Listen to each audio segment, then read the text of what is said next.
All right, welcome ladies to the inaugural game on my very new YouTube channel, Mom's the Nerd.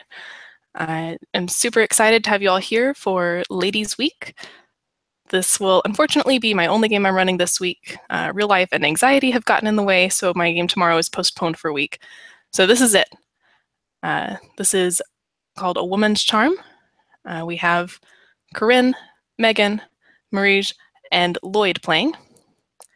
And let's get started. The city of Longview is situated high upon the Shadowspire Mountain.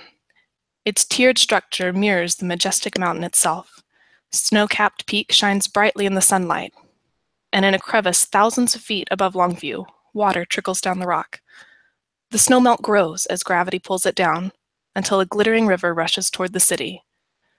The crystal-clear water flows easily under a narrow bridge before a small portion is split off and guided down a narrow canal and into a castle. The rest of the river snakes and tumbles its way through the multi-layered city before finally passing through an iron gate and plunging over a cliff, creating a thunderous waterfall. The camera pans up, and it focuses on a small building a few streets over from the main gates of the castle. A sign on the front says "The Cup and Coin," and inside, there are voices.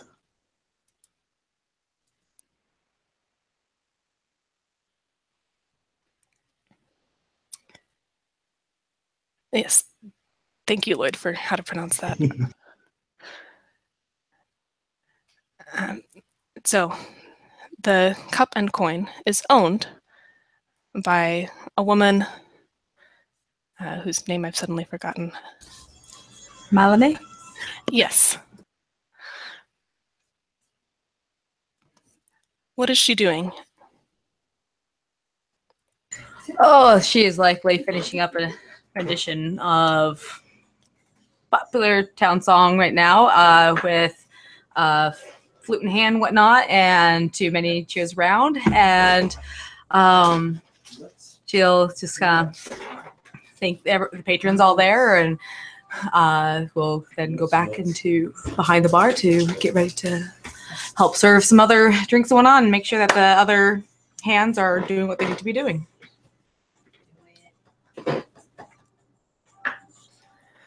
The tavern is pretty empty. It's probably the emptiest you've seen it in a long time. Thank you to the two in the corner for cheering me on. I'm glad you enjoyed the song.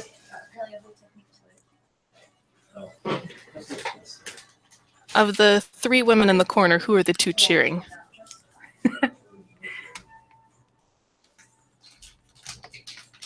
Any takers? I mean, it's not Blockhead.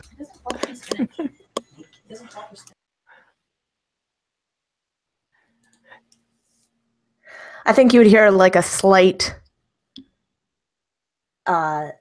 maybe kind of, I guess, throaty cheer coming from Alex after maybe having one too many. It'd be like a polite sort of clap. Like while she's holding the glass, she would like do one of these. That would be the extent of it.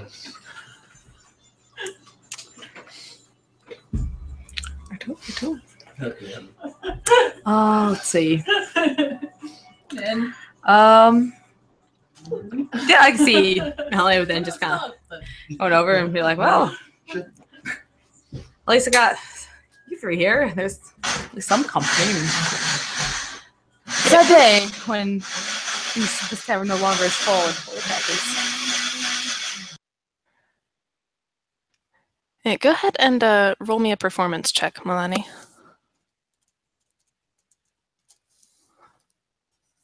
Let's see how good you are in an empty room.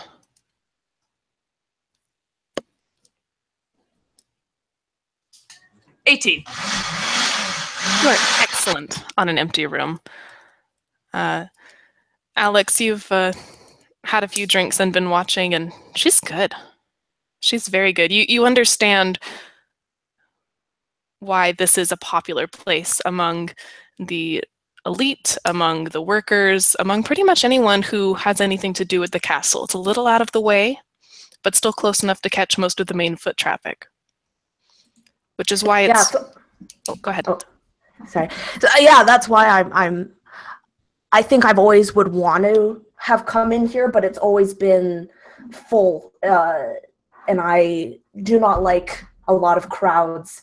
But, you know, as chance would have it, I just kind of peeked my head in here and noticed that it was so empty. Very, very odd, but I definitely wasn't complaining because I got to hear some very, very lovely sounds.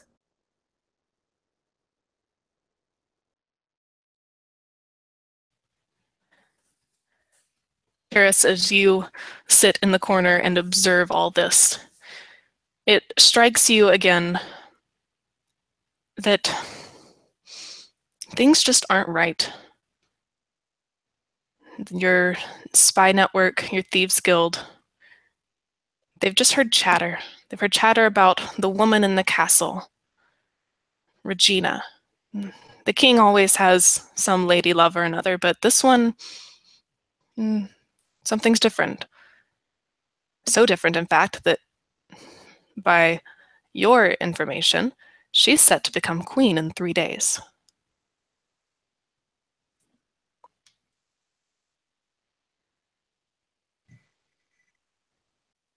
And I'm sure that doesn't set right with the Thieves Guild. Everything's all up amuck. Things aren't going as planned. People aren't making payments. People aren't dipping into their usual distractions. Everything's gone haywire. And I need to find out why.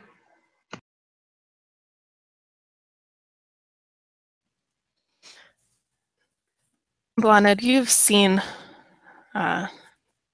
Milani before. You've been in the Cup and Coin many times. In fact, you were supposed to meet Svani here, one of the other councilwomen. You haven't seen her, for days. Last you heard, she was going to get into the castle one way or another. She'd been refused entrance, as had you. Very unusual. Yeah, she would be tense, which is why she's not cheering. She comes here a lot and enjoys it most of the time. She comes here because she has a pet weasel and they let her bring it. And so it's like on her lap and she's like petting it as she like watches and listens. There's a weird sort of tension in the town and has been uncomfortable with that fact for a long time. And is very worried about what happened to her friend. And I think that probably shows she's not very good at hiding those emotions. So she's kind of like nervously, she like does the polite sort of back of the hand clap and just like looks from table to table, wondering where the hell everybody is.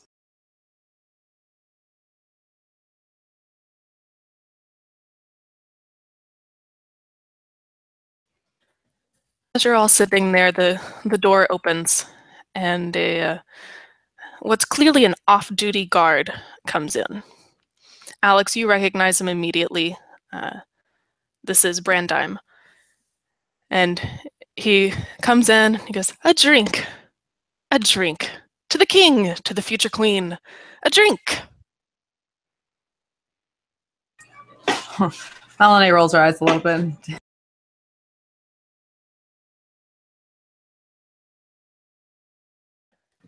You muted about halfway through that, darling. Yep. Dang it! Melanie will roll her eyes and mutter under her breath to the king, perhaps, and then with a great smile, just pass him his drink and just like, sure. Thank you for your patronage. Of course. Always happy to come. And always a little sad to go. And he gives you a wink. And with this, she would also take the opportunity to ask if he's heard any word of Alric. Alric. Oh, fine chap. Yeah, he's good. Very good. We're all good. Regina. Oh, if you could send him word that his sister would like to see him, it would be appreciated. Oh, sure. We'll have to check with Regina, though. Why? Oh, she's the king's most trusted advisor. Haven't you heard?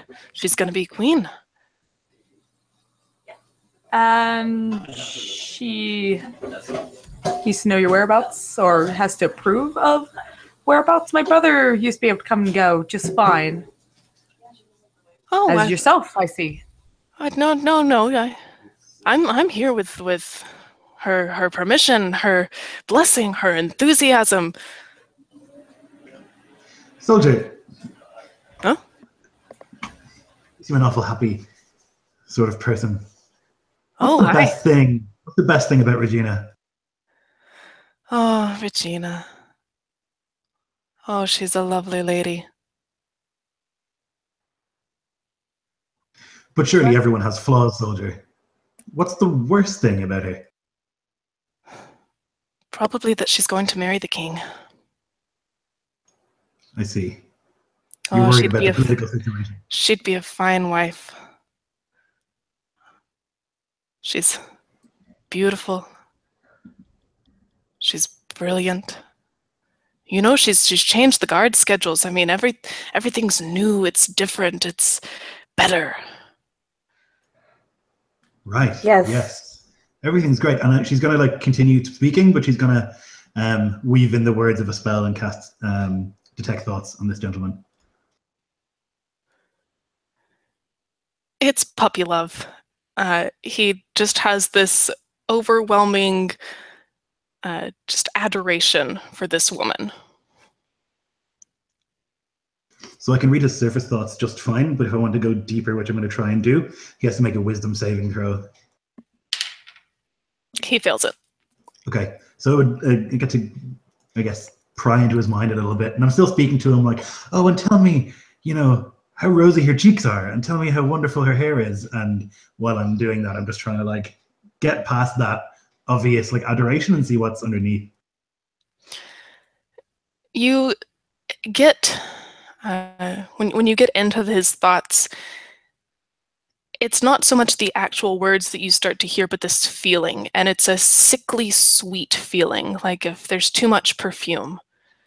It's almost cloyingly sweet emotions and thoughts that are in his mind. Yeah, so I'll continue kind of like rambling to him a little bit, and then I'll stop. I'm just trying to take note of that. He looks over at you, Alex, and goes, Alex, long time no see. Oh, you should come back. Regina, well, you shouldn't come back. It's good to see you. I mean, not that I would ever think of coming back, but why not? Well, everything's in order already. Regina says if we add any women into the mix, it just messes with things. Oh, yes, of course. Brandon, can I buy you a drink? Of course. Never turn down a free Excellent. drink, eh? And she would like motion for him to come sit and kind of wave over. Don't worry, the drink's right there already. Okay. Lonnie, just to, you know, and she would sit. She'd be like, "Oh well, it's been quite a while. How have you been?" Just the other question. Do I know if Brandheim is single or if he had or has kids or family, wife, anything? He's single. Okay. So, I guess things didn't work out with, what was that tavern girl's name? Eloise. Yeah. Ah, No. oh, I'm sorry to hear that.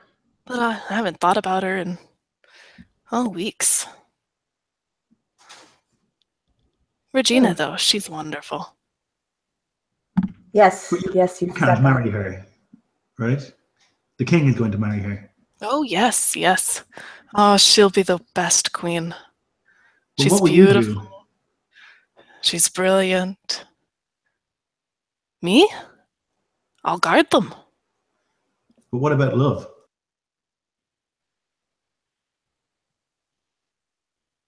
I'll guard them. Huh? Yes, but what about your love? Oh, yes. I love her. She's beautiful. She's brilliant. She'll make a wonderful queen. The best. Yeah, you're right. Yeah. I'm glad you agree. Cherish will kind of lean up next to him, throw an arm over him, and be like, "But don't that make you mad, though? The king being the only one that gets her affections." Oh, I suppose. But she smiles at me. She has the best smile. Huh?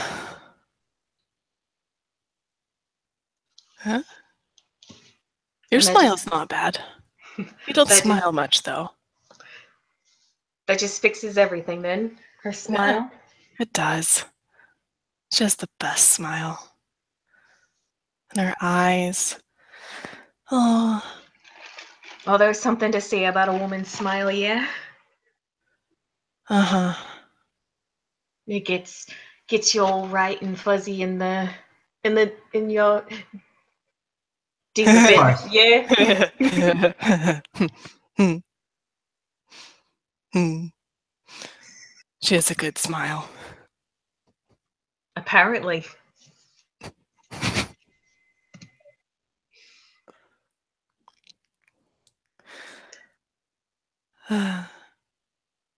Yeah. Hey, Kind of drains his drink. I know there's not supposed to be other women in the castle, but did you see Shiny anywhere? Who? You know, the councilwoman? No. No, I hadn't seen anybody. A couple of the men about. Arnor. He's always about. Don't suppose you saw a fellow named Argo, now did you? Argo. No, Argo.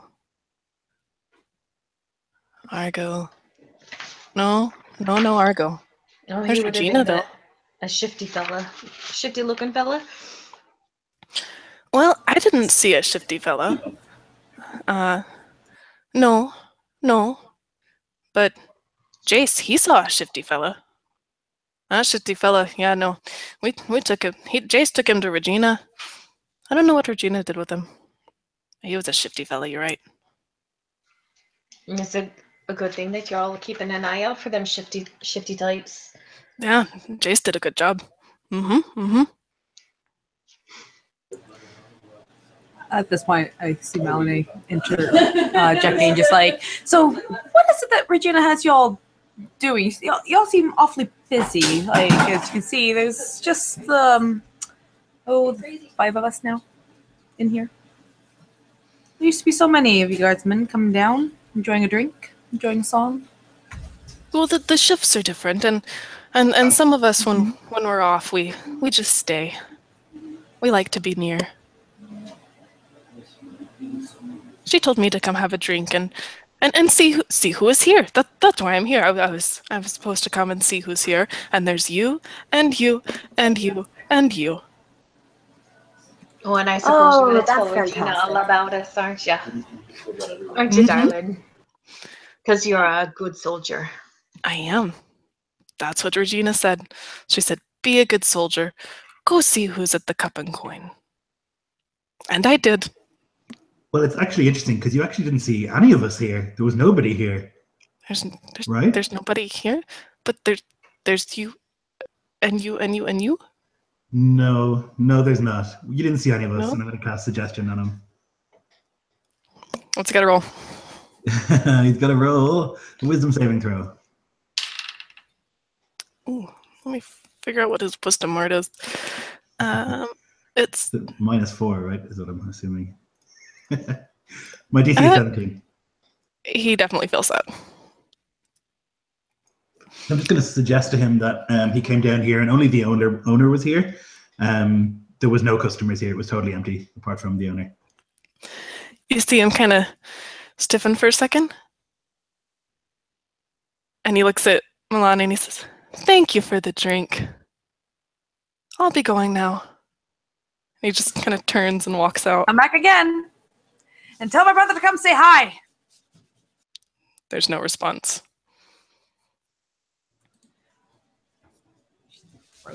Well, that was a little odd. To say the least. Little. It's magical. It has to be. I would say. I was having a similar impression. Certainly not natural. Let alone, I don't know. Just, not sure whether to be pissed at Regina or pissed at my brother for blowing me off for so long. It's definitely not his fault. If this guard is this enthralled and this ensorcelled, it cannot be his fault. Yeah. Yeah. Plus, usually Brandheim can't keep his grubby little fingers off of anything that has breaths. So seeing him this way is definitely not usual. Well, there's a difference between the normal sort of womanly charms and whatever this Regina seems to have on the menfolk hereabout. Oh, I would live a happy life if I never heard that name again.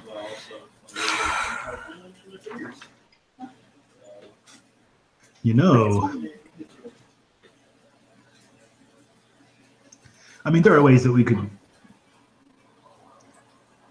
make sure that we don't hear that name again. And she would just pick up the glass of red wine and take a sip. Are you suggesting what I think you're suggesting? I haven't suggested anything. I'm simply saying there are ways in which we could be certain that we wouldn't hear that name again. Well, I thought there are. And I happen to know for a fact that the Thieves Guild here in Longview wouldn't be missing this Regina over so much. She's been disrupting business. You don't say. I'm sure you've noticed as well. And I look around the empty room. Or the empty tap room. Yeah. I've noticed your faces before, but bummer that you came on such a slow time. Who knows? Maybe if, we go visit Regina or something, we can maybe get the guys all back into their right mind. It's at least go see possible. What is going on. It doesn't make sense. Different shifts, they all want to stay there. How is it there's not a full-out brawl if they're all this infatuated? Well, there's got to be something that keeps the testosterone levels low. Must be. Not something else. It's not about anything natural. Even probing into his deeper thoughts, there was nothing but adoration. Yeah. Thickening adoration. It's not a right and a wrong way. It's sorcery, I'm certain of it. It's not a right and a wrong way. I can see that. All I know is that she's disrupting business. And we prefer things to keep on the status quo. Yeah, and those guards. No women? No, Councilwoman, whatever you've got planned, I'll be your woman for the evening at least. I don't have any plans. I'm simply suggesting that there's a possibility that something could happen. Well, then I might be suggesting that you have an ally. Good. I'll second that. By the way, I'm Melanie Baru. Might you all be, if we are to go on name terms? Oh, I'm Cherish. At least that's what you can call me. All right. Cherish. Would it be okay if I took 2 of these? I suppose my reputation can't be tarnished any further. So, I'm Alex. Alex? I'm bloated. Oh, I know who you are, Councilwoman. Which is exactly why I haven't suggested any sort of action. I'm simply sitting here enjoying a glass of wine. But you seem like a woman who can take care of herself. I didn't get this far without that. So if we were suggesting a particular course of action, which we're not, but if a course of action that I might suggest in such an eventuality, which is not happening, but if it was, would be that we do some magical reconnaissance, or perhaps some stealthy reconnaissance, to see what is going on in there. We cannot, hypothetically speaking, make our way into that palace. It is surrounded by guards who are clearly obsessed with Regina. So we would have to be careful, maybe lure her somewhere, hypothetically speaking.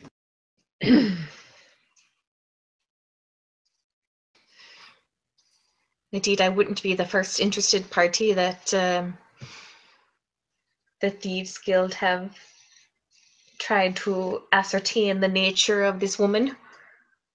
And unfortunately, it seems that if all of your menfolk have gone and disappeared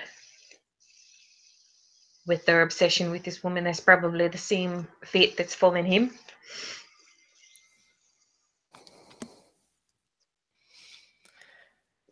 Corinne, make me... You can do either history or just straight up intelligent. Oh, that'll be the same thing, love. Okay. It's not gonna be good though, because that's a 3 + 3 for 6. Cherished, you have not yourself gone a back way into the castle, but you're aware that they exist. Would I know something? Because I worked in the palace as a city guard. Give me a roll. Sorry, what is that on? Either history or just straight up intelligence. If you have a mod for history, that's fine.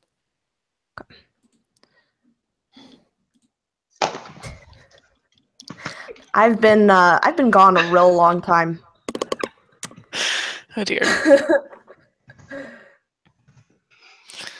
But I would say,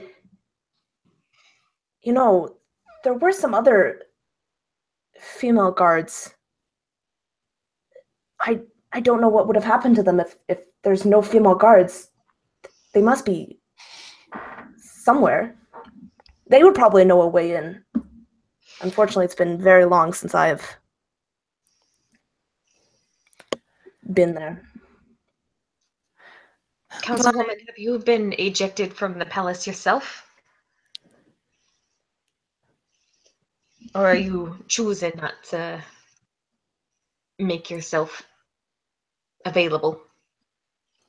Me? Sorry? I didn't catch that up. Me? Yes. It's been made clear to some of the council members that we're no longer welcome there. And so I've avoided going. Now, a friend of mine did not avoid going, and I haven't heard from her since.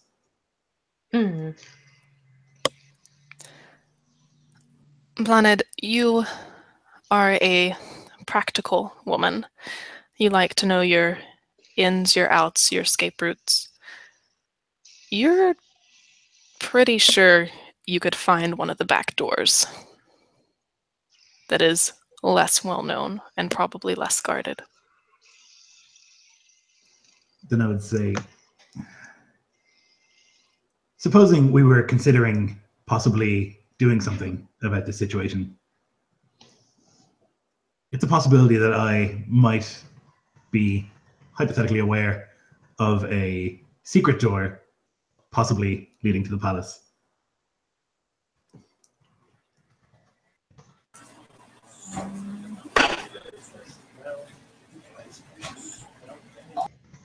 Would you hypothetically be able to tell us where that is? Hypothetically?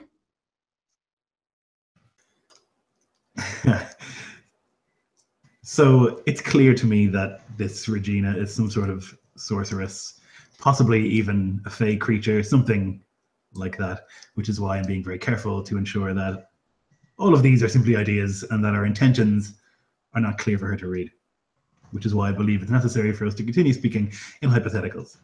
Hypothetically speaking, I could probably, possibly, in that eventuality, show you that place.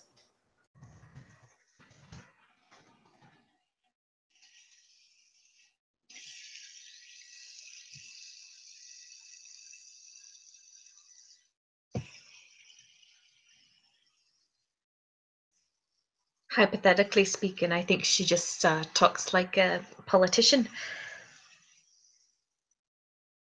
But if you could hypothetically get us into the castle, what would we do then? I suppose that we would go for a enjoyable walk through the beautiful palace and then possibly find our way towards the Radiant Queen and maybe have a polite conversation.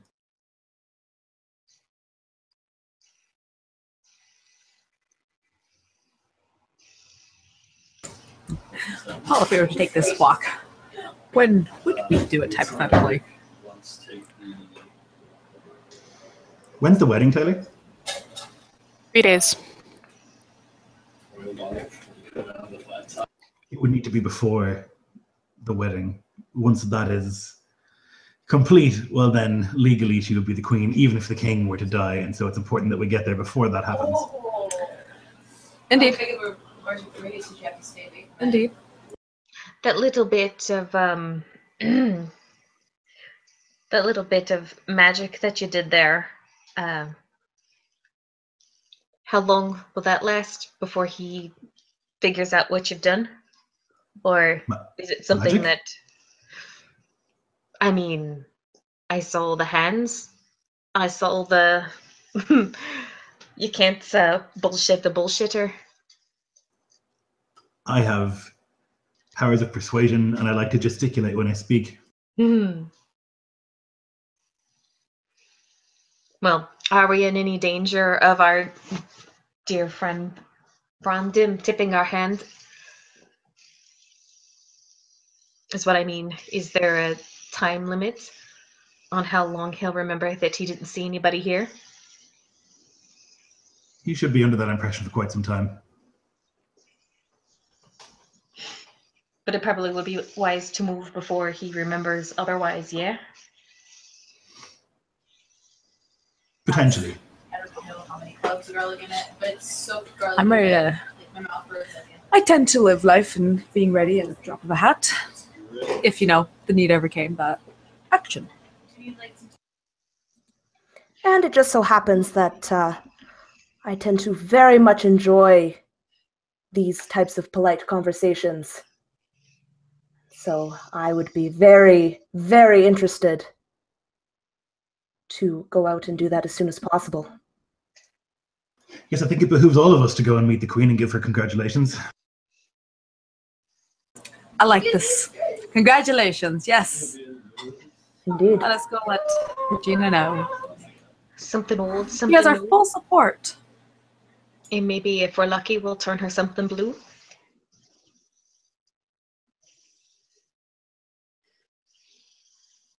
That might be wise.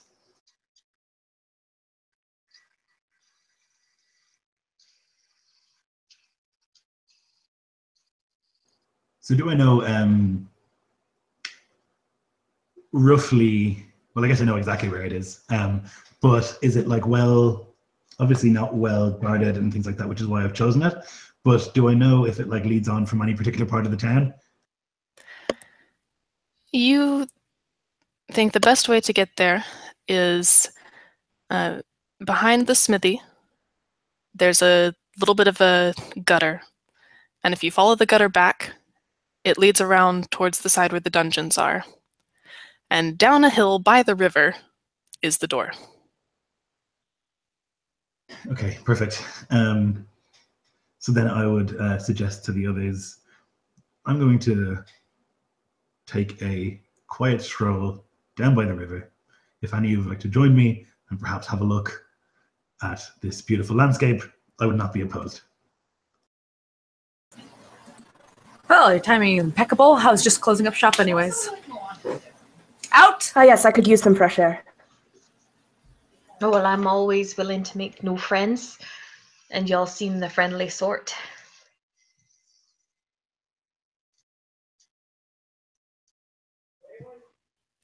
Excellent.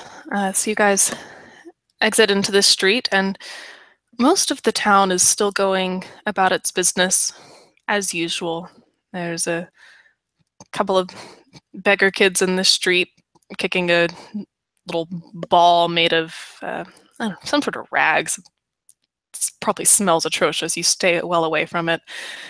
You hear somebody selling flowers. You hear someone else selling eggs.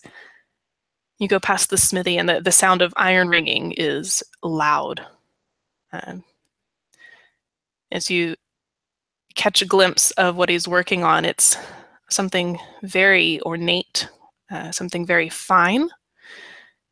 Looks like it could be a woman's weapon. You suspect maybe something ceremonial for the coronation. You manage to make your way down the hill. No one really gives you a second look. They're all too busy with their own things. And then you come to a wall of stone. And I'm going to need somebody to find the door.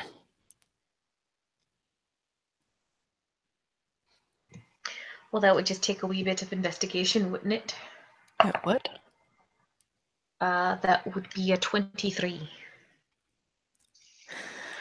Cherish, you sit back, look at it, and almost instantly you can pick out the slight discoloration, the scratch marks on the ground where it's the scratch marks on the stone where this door has moved.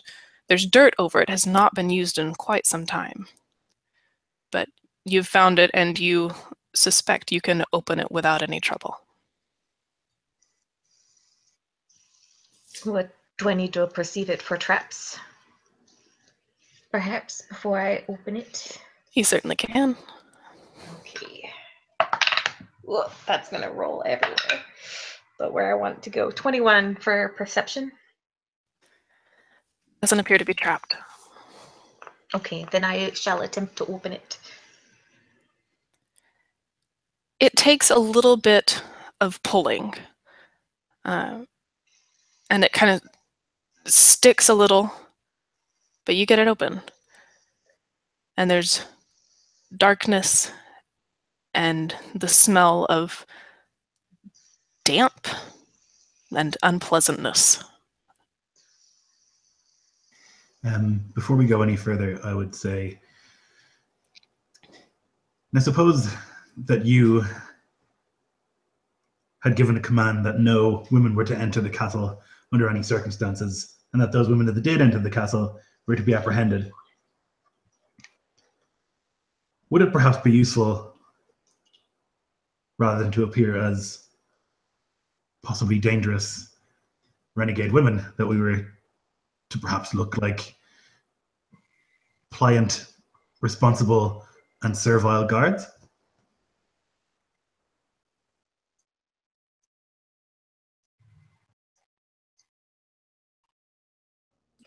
Molly kind of looks. Sorry. So good. I was just gonna say, Molly like kind of looks herself up and down. It's like she looks like she owns a tavern, and so she doesn't look like some big badass woman or anything. But just sure. Alex would look at her and be like, does this use more of your persuasion techniques? Indeed. As I said, I have a particular way of speaking that can make, well, even those of strong will possibly see things in the way that I want them to. Well, I can't make myself look any different, but I can certainly sound a bit different. And Cherish will drop her voice and be like, I can sound like a bit of the rough and tumble if you need. And it sounds more like Branham from back at the bar. It's like, oh, that Regina, she was a lovely sort. Totally. Here's what I would suggest. That's perfect. That exactly is the voice that we need. And if we meet anyone, of course, stare lovingly into the distance and think of our wonderful queen, I think it would go a long way to letting us pass without being recognized. Now, if you'll all hold still, this may sting a little. Whoa, you didn't say anything about stinging. It won't be painful. Oh, it's Would all Melanie good things come with a little bit of pain now. Just try to relax. would Melanie recognize this as like a disguise self spell, or because she knows how to disguise self? Much bigger than that. Okay, but yeah, and she'd be like, all right, well, bring it. So then as you kind of all stand still, she would like reach into one of the pockets and she would take out this little pad that she has, and she would like thumb through it, this little book, and like look, and there's like a picture there of one of the guards that you would know or recognize, and then another, and then another. She's going to cast Seeming, which allows me to change the appearance of any number of creatures that I can see within range. I'm going to make us look like various guards that we know.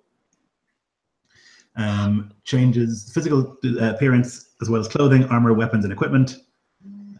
We can make ourselves seem 1 foot taller, which I'll do for all of us, I guess. And yeah, we'll look like 4 guards. If you could make me look like Brandon, since I know what he sounds like, I can impersonate him. I will do that.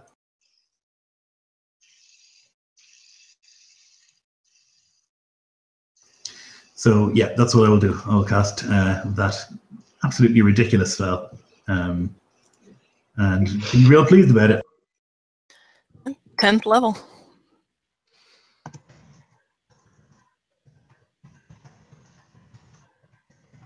Okay, there are now 4 guards standing outside a secret door.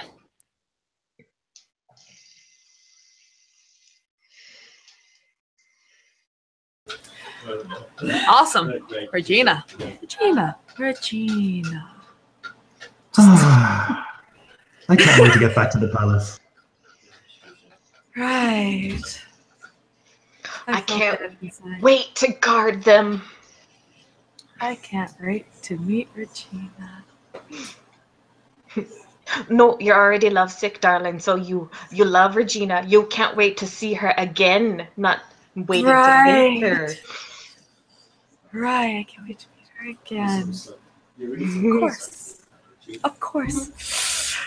Maybe she'll smile at me, and that will make everything all warm and fuzzy on the inside.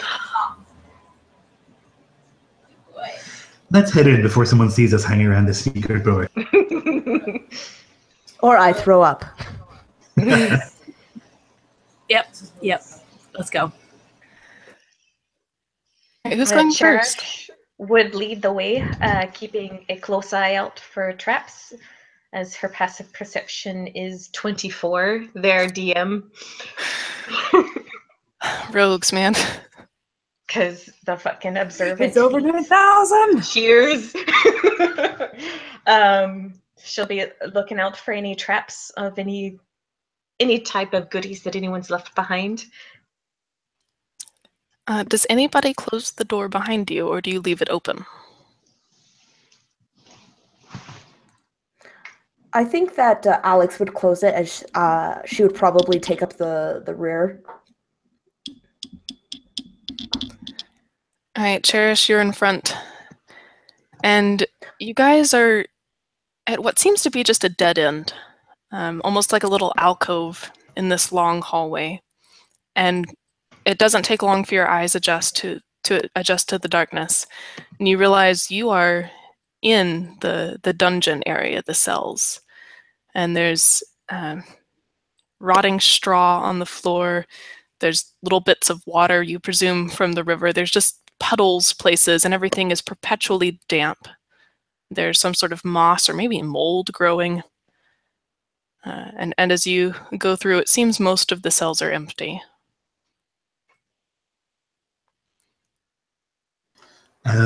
Most or all? Most. Cherish, with that passive perception, you come to the 4th cell down, and there is a form in there. It appears to be a woman.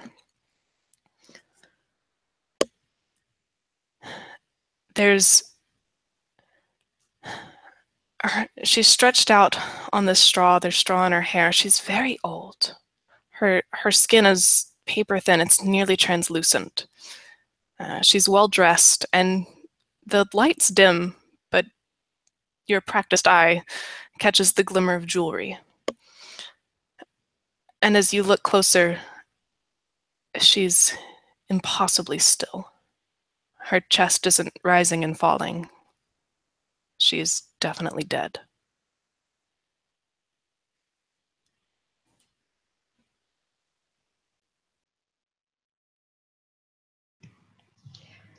I don't suppose there's anyone y'all recognize, and I'll point her out to everyone else.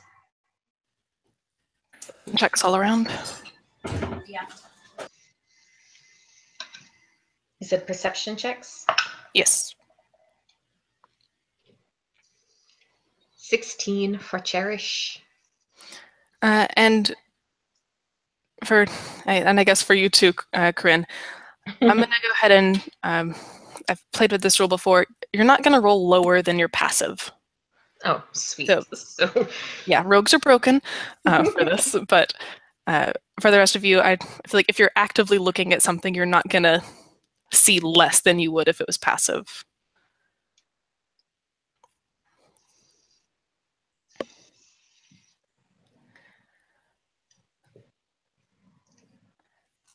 Okay. Most of you, I mean, she just looks like an old woman. Blaned, there's a ring on her hand, and you can't see it from where you are, but something about it makes the hair on the back of your neck stand up.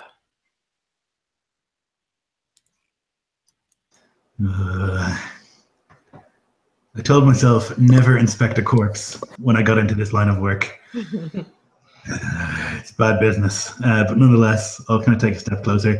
And I'll actually click my fingers and a light will appear so I can get a better look in the darkness. Do you need me to open the door for you, love? Probably best that you don't. As you wish. Your eyes, even so, can't quite make it out. Cherish, you see it fine. Do I recognize it? Is it some kind of signet ring? It's a wide braided gold band, and there's a single sapphire set in it. And your keen eye for the finer things in life remembers that Blaned has an almost identical one with a ruby. No, it looks like she's got a bit of a twin there for you, Blaned. And she looks a bit like yours.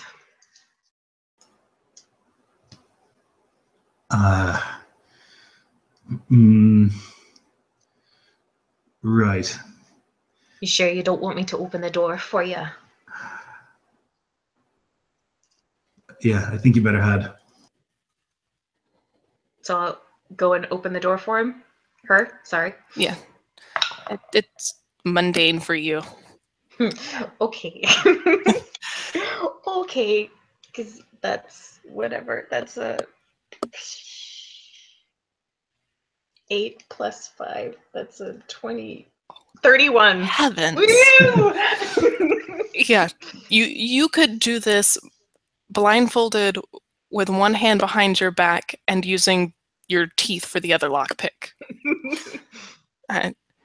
It's like you barely tell that she pulled out a set of lockpicks in the first place. She just like places her hand on the door and it's just chink Yeah. and swings open with a heavy creak. Planet, if you didn't know better, you'd say it was magic. But now that the door's open and you move in, you recognize that ring. That is Svana's ring. Right, and looking at the body, thinking that it's Svana, does it look like she's been aged? Yeah, it's a little hard to tell because the body is older than anyone you've ever seen. I mean, Svana was maybe 35, and this woman looks like she could be nearly 100. So taking that into account, I'm like looking at it and thinking, it confirms my sorcery idea, but worse almost. I think this must be the work of some sort of like maybe extraplanar creature or something like that. And I think to myself, what kind of creatures drain life like this or age? And I roll a 23 on my Arcana to try and figure that out.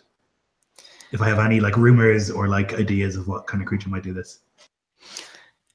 You have heard of creatures, beings that infatuate their targets and that can drain the life, suck it right out of you. You don't have to be infatuated for it to work, of course. But they will steal the life, steal your soul, and keep themselves young and beautiful forever.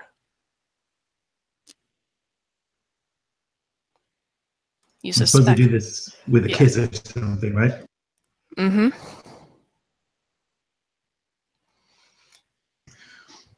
The word that comes to mind is succubus. So she would like look at the body and like you would see her doing like mental calculations. She's not trying to figure it out. And then she would like stop and just like take a few steps back from the body and out of the cell and just like clearly afraid. Anything you want to share with the class, love?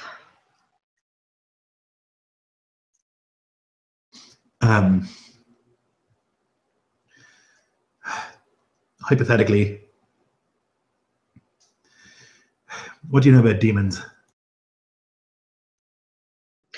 What do I know about Demons? demons? What do I know about demons? Do I have to make a roll for that, or? I roll mean- for Malday just because she reads a lot. I may, you said? Yeah, roll Arcana if you want. Ooh. If you have a better religion, you could roll religion. Well, You mean what they tell him? that's a natural 20. My first for the night, so it'll be 23 all up. Malday got 21 for religion. Nice.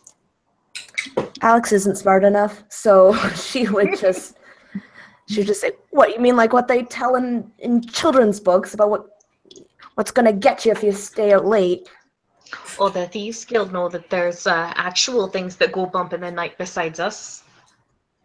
When you work on the nocturnal, you got to know about the other nocturnal things. This is not even a thing that goes bump in the night. It's a thing that steals your soul, the thing that comes from the endless abyss. It is... Well, darn, beyond it was us. a bit of an expression, if you will, and she'll wink at Blonde. Brandime winks at you, Blonde.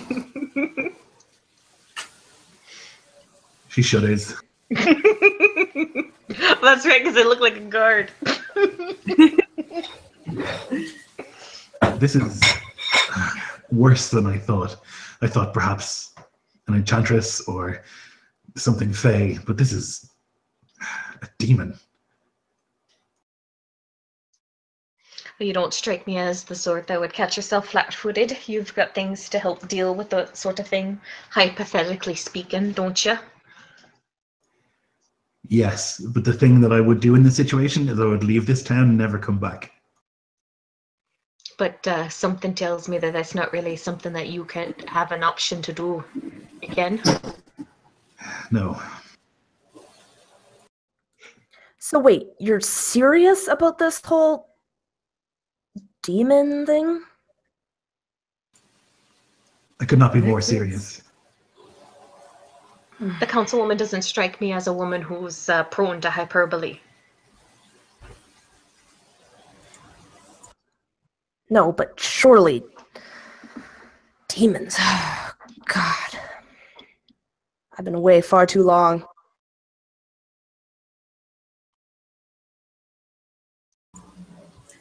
The getting out of Dodge sounds really good, but I'm not leaving without my brother. So if there's anything that's going to come of us here is to at least retrieve him if possible. Even if it wasn't a matter of financial security for the Thieves Guild, there ain't no way we can let a demon-sucking Heliobus become queen.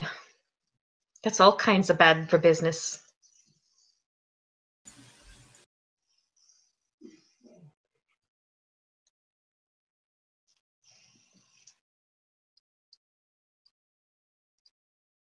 Well, we will need to be very careful in our approach. Extremely careful. There's a noise. So, since A rat skitters across the floor. As all our hearts leap out. I'm going to kill that rat. Go ahead. I mean, I just stand on it if it's close enough, but otherwise I'm going to blast it with some fire. No, it's like in the corner. Okay. Yeah, I mean, I don't know. It's a rat, but it's like a 17. That'll hit the rat. It's dead. It's probably got a hit point. Good. Maybe And 2 if it's a big one. You'll see this like crazed look in her eye. Everything in this castle could be under its control. So, since you're the expert, how do you suggest we change our approach now that this thing is there? How do we kill it? You can't kill it. It's a demon. You can kill everything. How can you make it Anything. free? If it's I mean, if we manage to harm it enough, it might go back to its abyssal home for a year, for 10, 100 years, but it will come back. And if it's us that does it, then anyone descended from us will be punished for that. We cannot. We have to leave.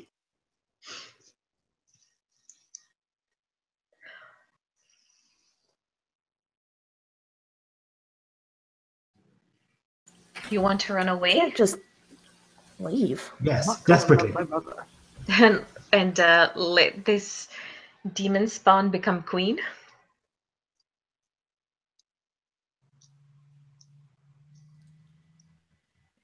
Kingdom of Kato is large. Vonnet, even if you left now, it would take you 3 weeks to get to the border, traveling through the mountains.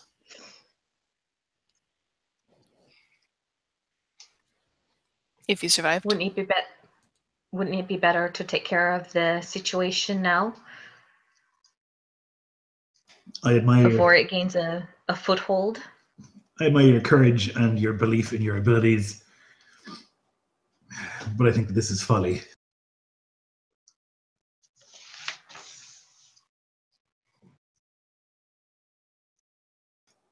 But I cannot let you go alone. You'll be killed. Will this disguise that you've made, will it even work against a creature such as this? I Or will humbly- it see right through it? It will, although the rest of the guards on the way there will not. Do you suppose if we are able to destroy her, that there might be a way of finding someone, especially with the men, hopefully freed from this spell that she has them under, that we might be able to secure a way to make sure she stays banished? Or does it have to be upon the death? I mean, if there was some way to hold her in place, I mean, I could. If we could keep her in place long enough, I could draw circles, but it would take a long time, and then we'd have to chant for a long time. We would have to. There's rituals and candles and incantations that go on for days, and the idea of hoping to banish something like this forever. So there is a way. Well, Doesn't strike me as the type of creature that would lay down and let us do that for days on end. Doesn't seem likely. Is there not anything that can be done after the fact to cleanse its ties of this place and make everyone safe? We could hold on to the corpse of it. Well, there will be no corpse. Okay. All right.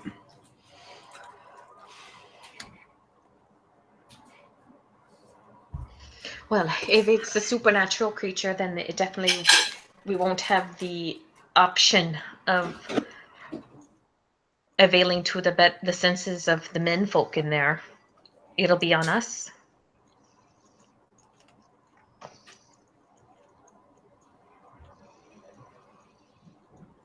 And they will try to defend it, most likely.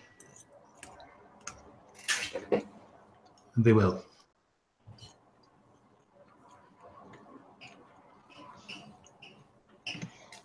Well, what else can we do? We have to try.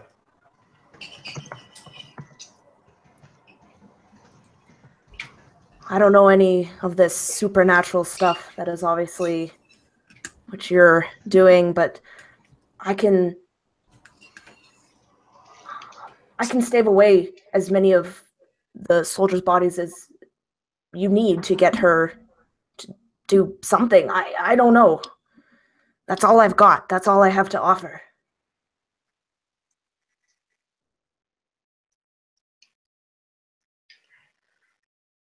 Maybe we could figure it out. I can stab her real good. That's about all I've got.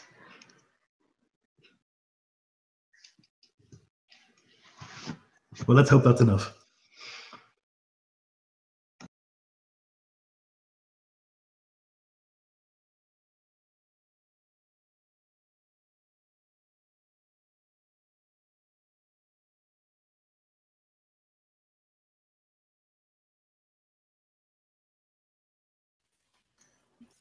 All right, are you guys moving on? Yep. Cherish, I assume you're first. Although, Alex, now that you're in the dungeon, you're the most familiar with this area.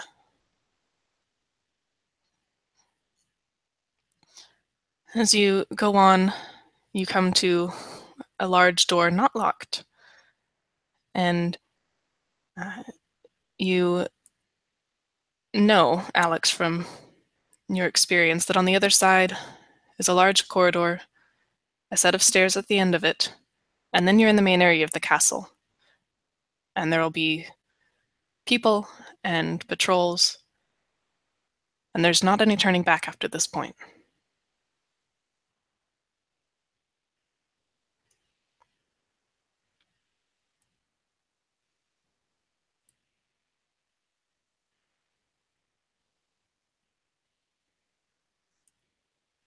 As you push the door open, it creaks just a little bit. But there's no one in the hallway. You see the narrow stairs at the end. Your footsteps echo. They're loud, louder than you would think, because you're not used to being a foot taller and quite a bit heavier in all your gear. You can roll stealth checks if you'd like. But we're not trying to hide, though, are we? We look like guards.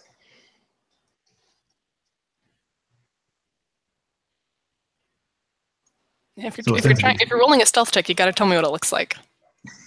Are you like Kronk against the wall?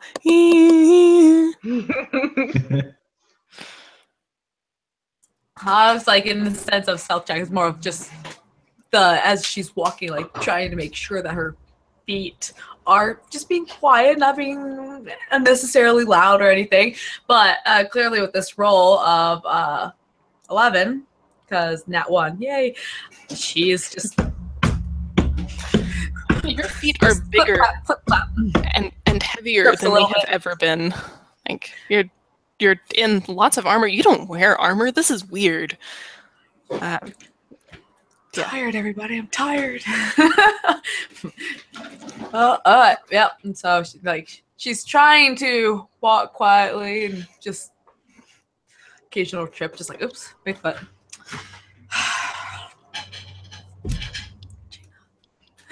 Just think positive, think. Regina. And yeah. Yeah, for Alex, this would be like she's at home in the armor. She's not even trying to hide. I think for her, she's just trying more to get back into the stride that she was so familiar with when she was a city guard. So she's just strutting down the hall.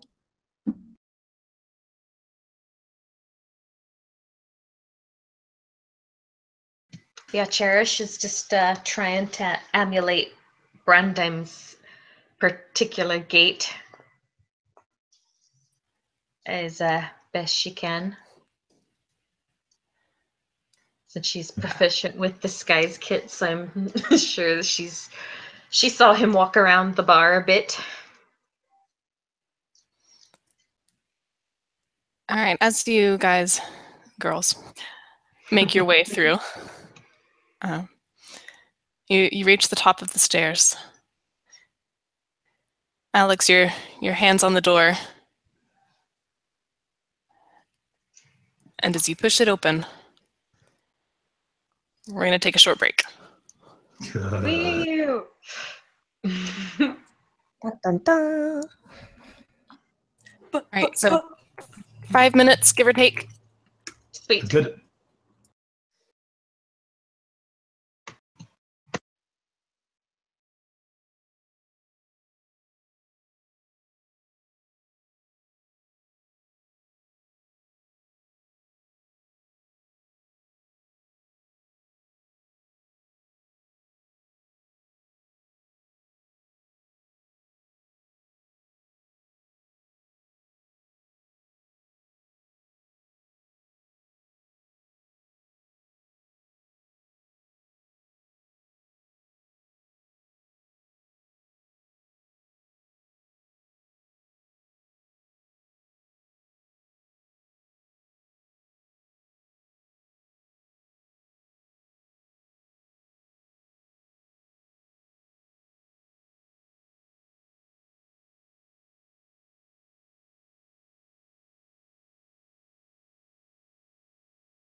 So thanks to everybody who's watching. We've had a few people hanging out in the chat. I know it's late for everybody who is not America. So sorry for that. But we're glad to have you. It's a fun first game so far. Apologize for my nervousness. Don't like public speaking, and this counts because I'm on video. You're killing it. That's the best thing about DM is like I say a few sentences, then you guys speak for 10 minutes and nothing else. You can just sit there and listen. It is really nice. Okay. Take it away, players. Take it away. Yeah, just sit back and watch. And so, quick poll: who thought it was going to be a succubus? I thought it was going to be a Fae thing for sure. I was only thinking succubus, especially after you gave me the little tidbit about Melanie's brother. Like, what would charm people? Man, I bet you we're going after succubus. Try to keep that player knowledge. So. Yeah, I was all like, yeah, that's a succubus. Only because dealing with one in another campaign currently, so.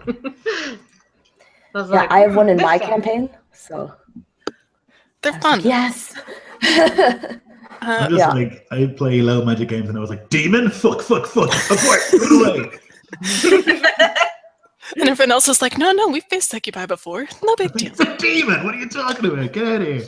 Okay, I will warn you, like, you're level 10 and you're supposed to have a 5th player, so this is probably not your monster manual succubus. Well, I mean, we lost that player. You could always adjust. Just I could. Do not. Don't pull any punches. I wasn't feeling that. It is technically an option. I mean, we don't know what the characters or what the stats were like before we showed up. Nope. That's the magic of DMing. It's the magic of the virtual DM screen. Mm-hmm.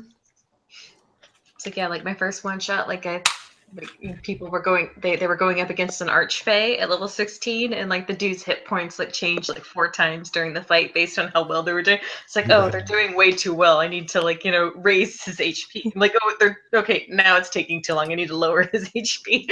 Like, oh wait, shit, they're getting advantage all the time, so I need to raise it again. It's like it's not ready to kill them yet. All right.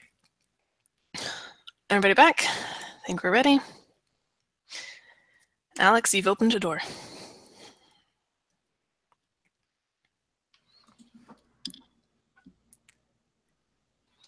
Does it open towards me or away from me?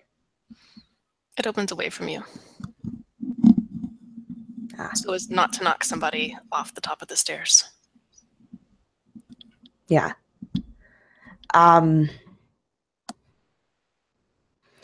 I figure I'm going with this. I'm trusting the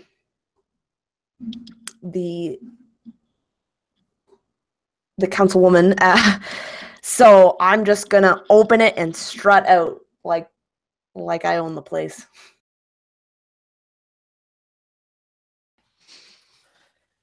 Yeah, you walk out.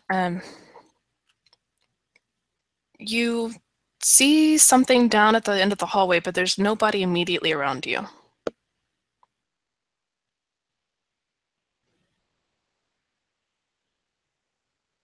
And you can all file into the hallway and close the door. And you hear a voice down at the end of the hall. Hey, what's this? Oi, oi. Ayo, what's so then? Hello. You're not on patrol. What are you doing over here? Regina asked us to go and check out the prison. Ah. Yes. Best to do what she says.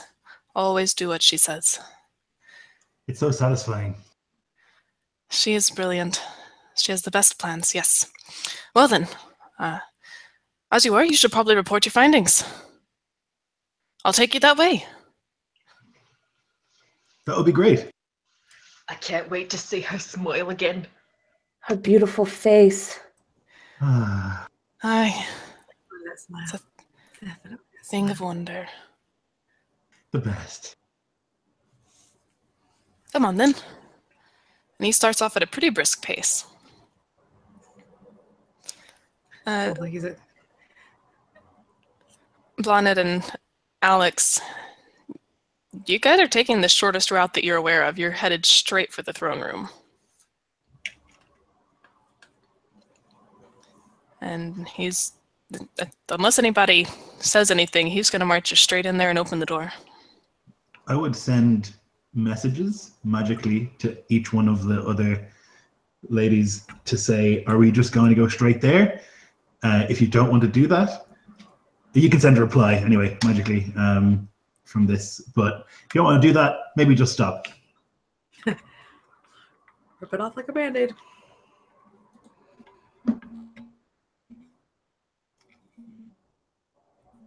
It's time we're gonna do it. Is there another way in to where he's leading us?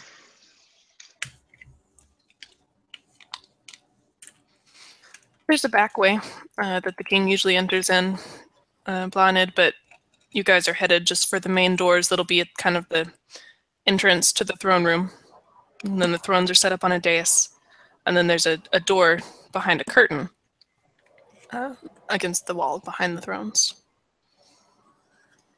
It might be good to inspect the king's room in case there's something there that we could use. I would send to them.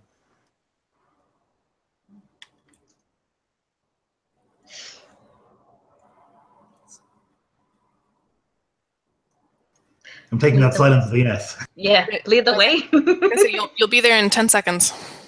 Okay, then I will stop and I'll say, oh, I forgot. Hiya. I'll just stare into space for a second. Regina said that, Regina. yeah, oh, Regina, that we should go over this way. She wants us to clean up the king's room. We can't be seen like this. We're unpresentable.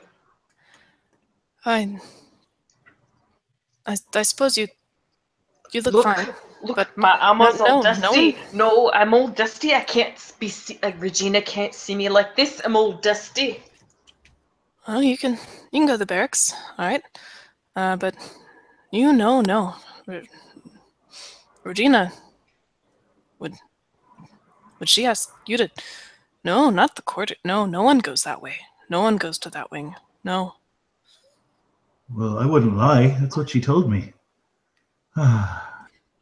We wouldn't want to displease that gorgeous smile.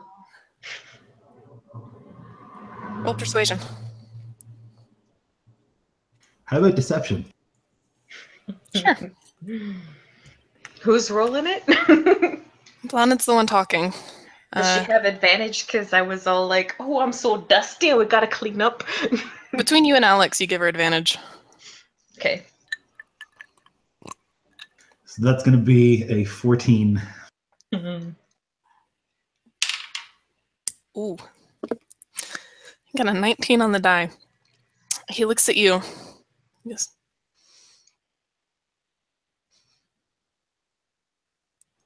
And he just reaches his hand out to put on your shoulder. Ah, shit. I'll just begin waving my hands around. As Melanie sees him doing this, can she cast Hold Person right quick? Absolutely. Just do it, and if anything else happens, we'll roll initiative. But go ahead and cast Hold Person. Does he get a save? I believe so. Wisdom. Wisdom save. So. Unless the DC is 8, he fails. Awesome. Huh. So I should just really just hand out and like and so this guard, he's reached his hand out, and Blonded, you're like almost drawing back as it's about to touch your shoulder, and then he just freezes.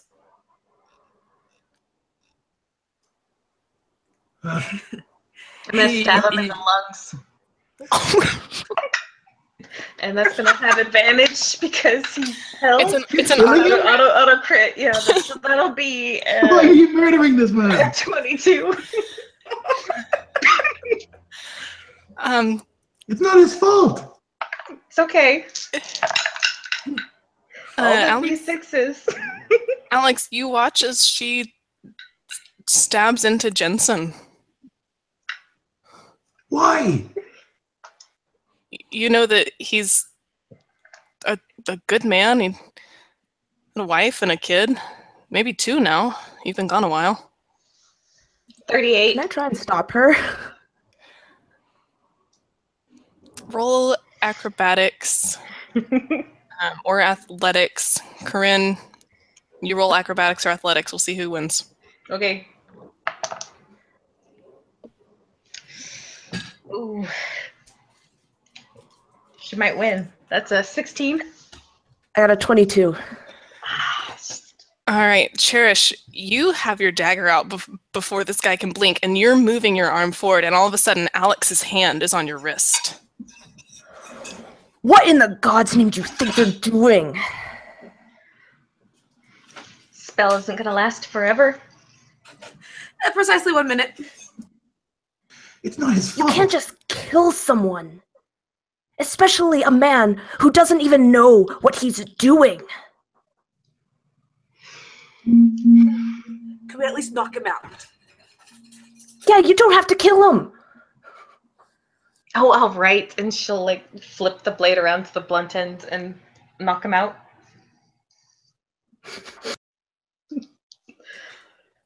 Sure. He's unconscious. And Cherish, with your passive perception, you hear footsteps. Is there a place to hide him really quickly? You guys are in the hall. You are about 50 feet from the door to the throne room. Where's Does he have a helmet on? I don't think he had a helmet on. He was just an interior guard. Then Cherish will hold him up across her shoulders as though he's drunk. Yeah, Alex would hold up the other end. I will say you are going to look ridiculous because you're seeming at your shoulders are like a foot higher than they actually are. Yeah, it'll give it away immediately. Mm. I'm going to walk around the corner towards whatever's coming and try and distract that while they figure this out. All right, so we'll go to Blonded. Blonded, you're walking, and another guard comes around the corner. Slightly heavier man with a bit of a beard. Hello, what's up? What's going on? Oh, you know. What's all that back there? What? What? What? He kind of cranes to look around you. What? Huh? What? What are you talking about? Where are you supposed to be? What? Where are you supposed to be? I'm on patrol. No, I'm on patrol. This is my route. Look, man. I can't do it. Regina told me that I was supposed to patrol these corridors, so I don't know what you're doing here. No. Oh, Regina. The schedule was posted this morning. This is my route. Oh, I Are you checked last supposed to- night. No, it was this morning. I checked last night. That's the mistake. Then where are you supposed to be? Well, I don't know. We'll have to go find out. You want to come with me? We can check. No, this is my route. Right, but clearly I'm unreliable as a guard, so I need somebody to, I'm not gonna fucking babysit you. Okay, well then I guess I'm here. No, this is my route. What are You're you not doing getting it. here? I'm here, but I guess I don't know. I checked last night and I'm supposed to be here. Maybe that's been changed since then, but I don't know. I just do what Regina tells me. Ah, Regina, Yeah. No. This is my route. Regina told me I'm on this route. It's my turn. I go by the throne room door. I get to be close. It's my turn. Maybe we can share or something, No. Okay. At this Setting point, that- is there like a water closet or like a tapestry we can hide him behind, or a broom closet, or a suit of armor we could stuff him in? Yeah, setting aside Abbott and Costello for a moment, we shift back to the other three with the unconscious guard. If you go back the hallway down the way you came, there's another door. You don't know if it's locked or not, but you suspect you could shove them in. Yeah, we'll do that. Are you trying to be stealthy about it as you drag a body? Of course. Yes. If we don't put him on our shoulders, we could like kind of hold him by the waist. If that makes sense. It doesn't really matter as long as no one's looking, but if someone sees you, then they'll see the illusion break, right? But if nobody sees it, doesn't matter. Okay, so then yeah. Put him on our shoulders then. That would be the easiest, I think. Alright, I'm gonna roll this guy perception with disadvantage. Okay, he's way too busy arguing with the What? Exactly. What? And Cherish, it's mundane for you to get this door open. It was locked. Do you just toss the body in and shut the door? Well, what's in there? If you look in, it appears to be a library. Set him in like a nearby chair, perhaps. Make it look like he like just took a lie down for a bit.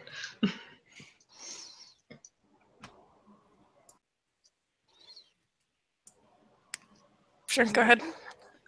Yep.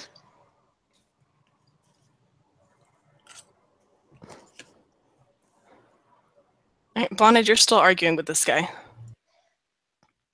Look, what's your name, buddy? What's your name? I asked you first. Let's not get into this again. You know, I'm Logan. It's my route. No, that's my name. I'm Logan. That's why we're confused. Obviously, we have the same name, and we got, the wrong thing on the list. I didn't know there was another Logan. Well, there is. It's me. How long have you... How long have you worked here? 18 years. How long have you 18 years, worked me here? too. No, Yeah. no, you haven't. 18 years. No, I've been here 18. No, You're gonna give this guy an existential crisis. He's gonna be like, "Am I really Logan? Have I really been here for 18 years? You look I mean, just I like always me. thought I was."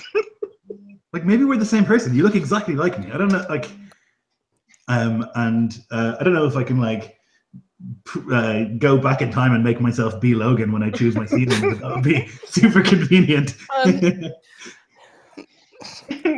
roll a percentile and tell me what it is. Okay, yeah. Officially there. Okay, we're looking at a 99. So no, I think. You're Logan. Logan happened to be one of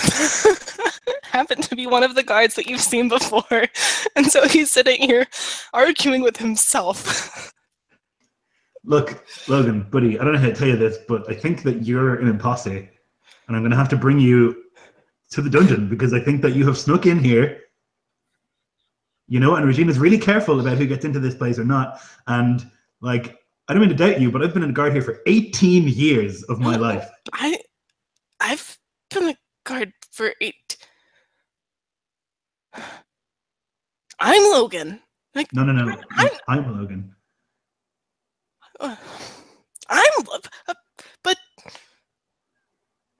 But it's my route.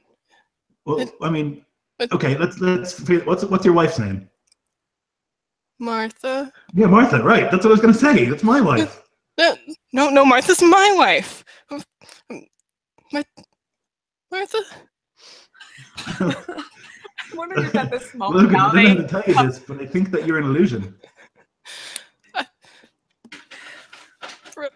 Roll deception or persuasion or something. this poor guy. It's a crit. Oh my god. That's great.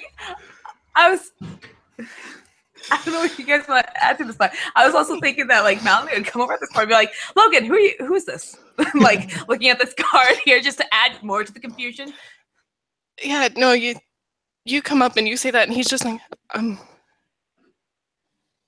not here. I'm an illusion. What? You're Logan? Who are you? I made you up. Oh. I'm a dream? Yeah. Oh. You just Tyler Durden this guy, man. Do you, do you think Regina will still smile at me even if I'm a dream? Sure, of course. Oh, okay. Well, I guess this is your route. Yeah. You should go, down in the dungeons probably and just check that out. What's in the... Is that where the dreams go? Yeah. Mm-hmm. Oh. Bye, Logan. Bye, Logan. Am I Logan? Not really. Oh. And as you watch this, like, sad, slumped shoulders guard just kind of traipses away, and he goes towards the door you guys came up, and you hear him close it behind him and start going down the stairs.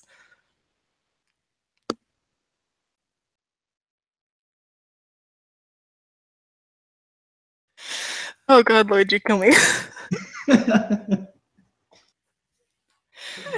End game. That was brilliant. Holy crackers. Okay, so there's one card that's going down to the dungeon because he thinks he's a dream, and there's another guard sitting on a chair in the library unconscious. What are you guys doing?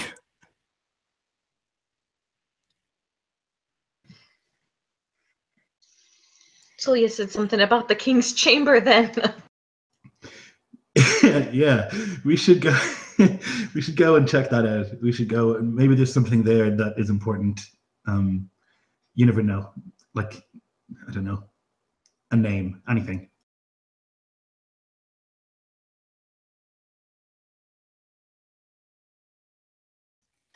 Somebody roll me something intelligence-based to figure out if you know where the King's Chamber is. None of you guys would have been there before. Intelligence, huh? 23. You're a wizard. 3. Nope. Well, that's a natural 20. I don't suppose Arcana is any good here, no. Arcana's not if you're trying to remember where the King's Chamber is, but Cherish. With history, it's 23. With investigation, it'll be 27. Rogues. Seriously. And this isn't even with reliable talent. If you're giving me one more level, I could just take 10 on everything. Alex doesn't even know she's in a castle. She thinks she's a dream. She goes down in the cellar too and locks herself in with Cherish, you look around. Yeah. I've seen a map of this. I've seen a map of everything. It's this way. And you just turn and start walking. 100% confidence, you know exactly where you're going. Only makes sense that the Thieves Guild would know exactly where the King's Chamber would be in the middle of the castle. That's like the main map in the Thieves Guild. Walk in. Ah, yeah. Castle. We don't have the secret entrance in the back, but we've got where the King's Chambers are in the place. It's a newfound knowledge that you'll have to go back and add. Oh yeah, it'll be all kinds of useful. You guys see a couple of other guards as you're on your way, and you hear voices behind one door, voices that Blanid recognizes. Blanid, you're hearing Dominic and Marcus and Sean and Malachi and Kale and all these male council members, and you hear them behind this door. It's not the King's Chambers, but it's a door you're passing. Are they just kind of like babbling to each other, or like they're not like mysteriously chanting or anything? There doesn't seem to be any chanting. It's just conversation. You can't make it out through the door, but you recognize some of the intonations and the speech patterns. Okay. I really shouldn't go in that door. I'm gonna open the door You're opening the door? for sure. All right. You open the door and you see no less than the 17 male members of the council, all standing, sitting around in a large, almost a sitting room. It's got chairs, it's got a fireplace, it's got a kind of a table at one end. And they all are talking, and the word that keeps coming to your ears is Regina. Oh, yes, well, Regina said. Oh, and did you hear what about Regina? Oh, but the way she smiled at me. Oh, Regina's smiles. I guess I'll just like open the door as the guard and be like, "Oh, sorry, lords, didn't mean to interrupt." One of them turns and looks at you and goes, "Is Regina ready to see us?" Not yet. Oh. But soon? Yeah, soon. Yep. Good. We've missed her, haven't we? And there's just this chorus of, yes, yes, oh, I. Well, I'll leave you to it. Someone yells bye as you close the door. Yeah, I'll close the door and then just like, and like shudder. Bluffnad, is there? You would know best, maybe. Would it be worth our while to let them go see Regina as sort of a distraction? If split her focus, maybe? Or would that just be more liability? My thoughts are the fewer people in there when we try to fight her, the better. We don't want anyone getting hurt, and anyone who is under her control will try to protect her. Yeah. You don't think perhaps that there's a finite amount of control she can exert over these folks at a certain time? Absolutely not. I don't believe so. I mean, we can see there are 17 of them in there. Every guard we've met, seemingly every man in the village or in the town is under her control. Blinded roll perception. Yes. 17. All of the men in there had a cup in their hand, or on the table next to them, or on the fireplace mantle. It was weird. See. Okay. So, damn. Okay, well, I'm going to open the door again. That same guy. It's Regina, yes? She's ready? Not quite yet. And I'm just going to be like saying, well, she'll be with you soon, and blah, blah, blah, blah, and I'll weave the words of detect magic into there. I'm going to try and see what's in these cups.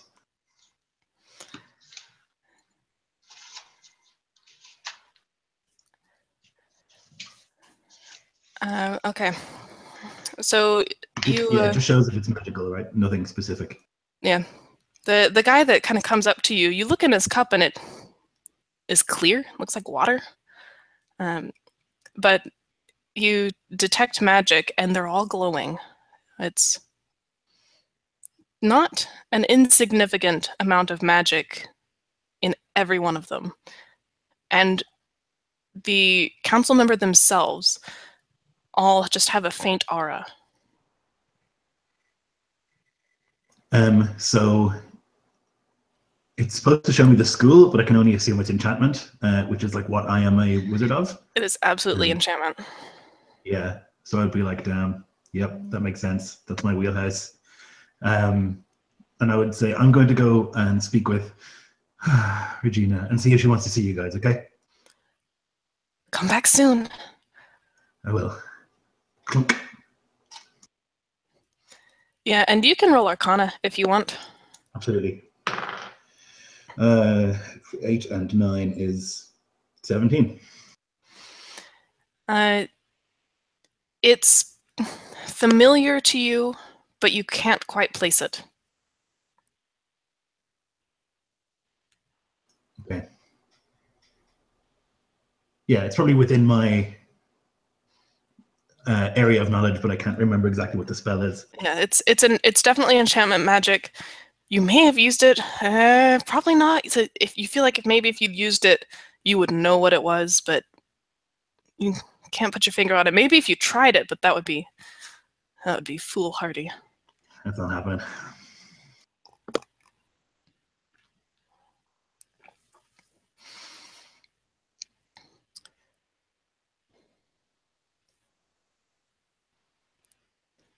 You're back in the hallway, and Cherish is tapping her foot.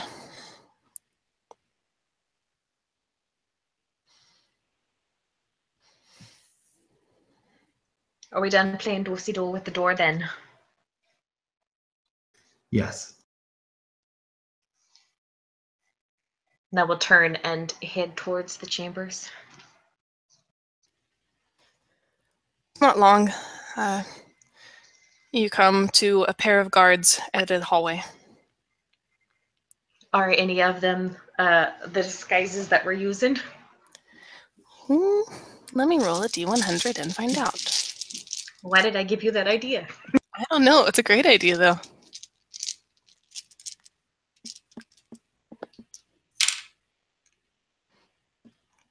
No. These are all different guards. One of them, however, looks at you and goes, Brandine, Logan, good to see ya.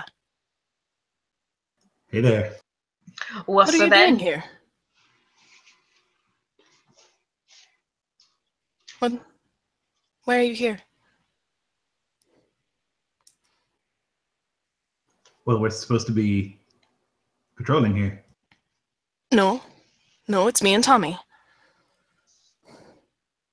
We're standing guard. It's our turn. Are you sure? Yes. Positive.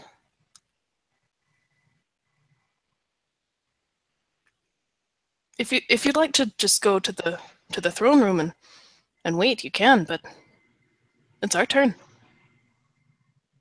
We got 3 more hours. No, actually, Regina was looking for you. Regina. Yeah. So she sent us to relieve you. Yep. You and Tommy. Yeah, you and Tommy. Hey, Tommy, you hear that? And Tommy goes, Hi, Stan, she wants us. Why, she said, fetch me Tommy and Stan. I got a gift to give him. Oh. Maybe she'll give me 2 smiles. Yeah, maybe she will. Roll persuasion with advantage. I'm actually going to cast suggestion on both of them. So, because I'm an enchanter, I can use 1 spell to target 2 people. Okay. So I have to use 1 spell slot. They need to make wisdom saves. What's the DC? 17. Stanley makes it, Tommy does not. Okay, so I'm actually going to suggest to them that they need to, I don't want them to actually go speak to Regina, because they might tell her that we were here. So I'm going to suggest to them that they need to go and do a lap before they go and speak to Regina of the compound. She was very specific about that. And Tommy's nodding his head. Like, yeah, Stan, come on, Stanley, let's go. Let's do the big loop, the big round, and then we can go and we can tell her what we saw, and she'll give us something. Yeah. And Stanley's not buying it. Are we rolling persuasion on Stanley, or does he realize that, suggestion-y things happened? Ooh, No, I don't think they realize, even if you fail. Oh, okay. I'll check. Yeah, Cherish, if you wanted to attempt your own persuasion check to get him to go with Tommy, you can. Yeah, go on. Go on, Stanley. She wanted to have you do the loop. You get the nice brisk fresh air because she said she liked the way the pine trees smelled on your armor. Than 18. Yeah, that's a good smell. It's a manly smell. Yeah. Smells like outside. Oh yeah, Right. the sweat and musk. She liked yours especial. I think that's why she wanted to see you. So nice big Huh? lap then. Yeah. Get the juices flowing. Come on, Tom. We'll take it at a jog. Go see Regina. And they're gone.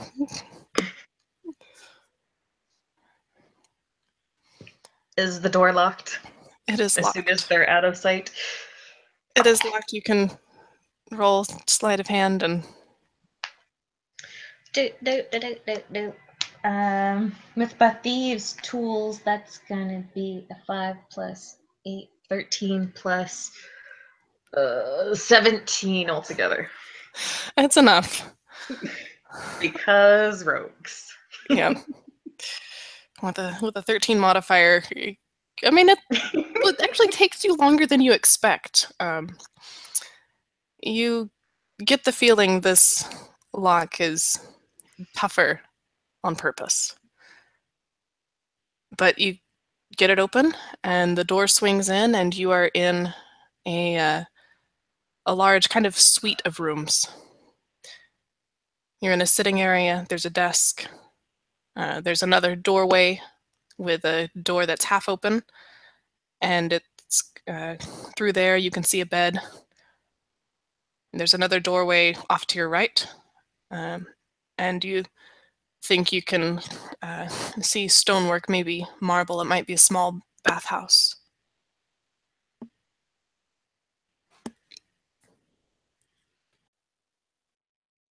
So I would say let's split up and search for clues because it's a Scooby-Doo episode. And I'm gonna go to the bed and just like look under it and under the pillows and under the mattress and in the drawers next to it and everything like that.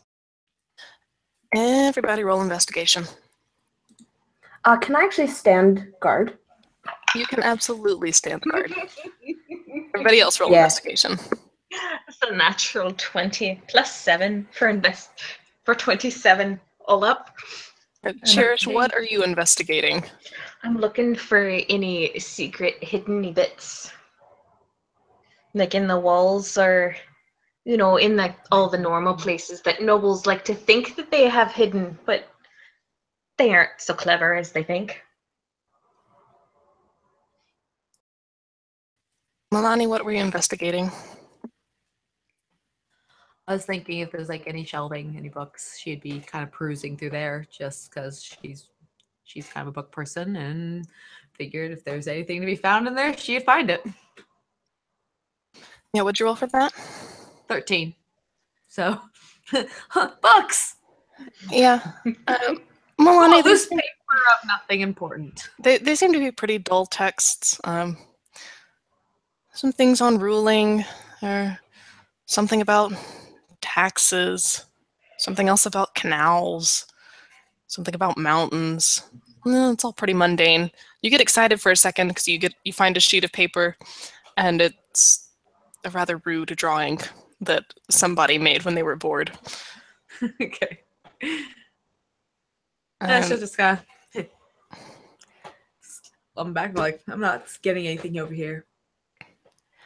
Cherish, with a 27, you find a false bottom in the desk, and you find that one of the bedposts is hollow and comes out.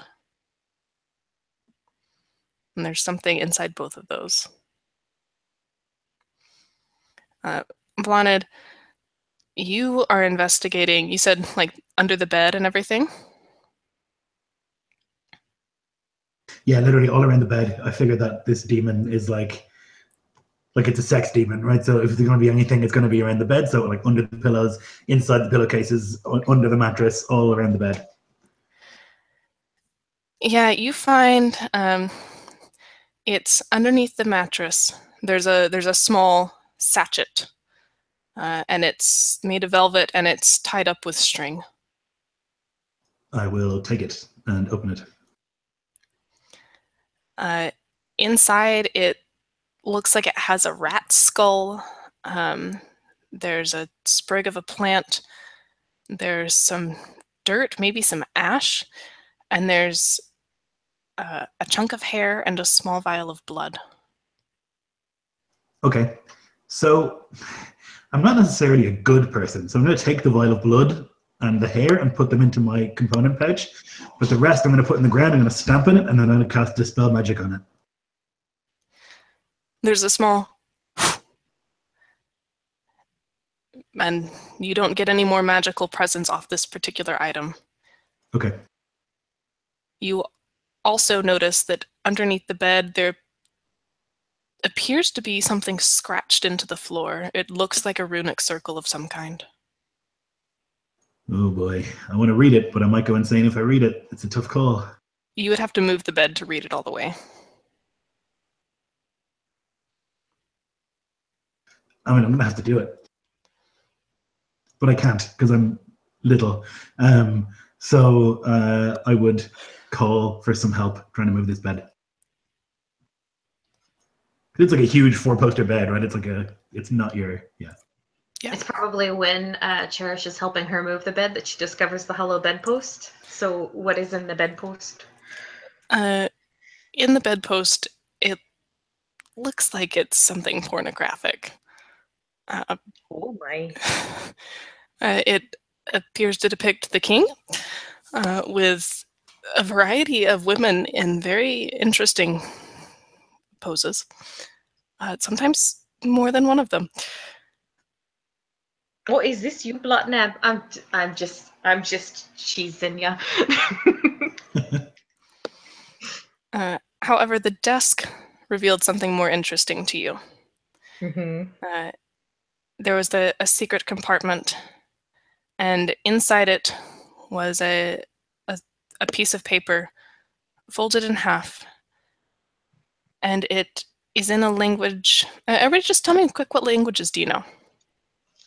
Draconic, Dwarvish, So Elvish, and Common. You don't know it. Yep, there's nothing for Melanie to add to that list. Vlanet? I'll hold.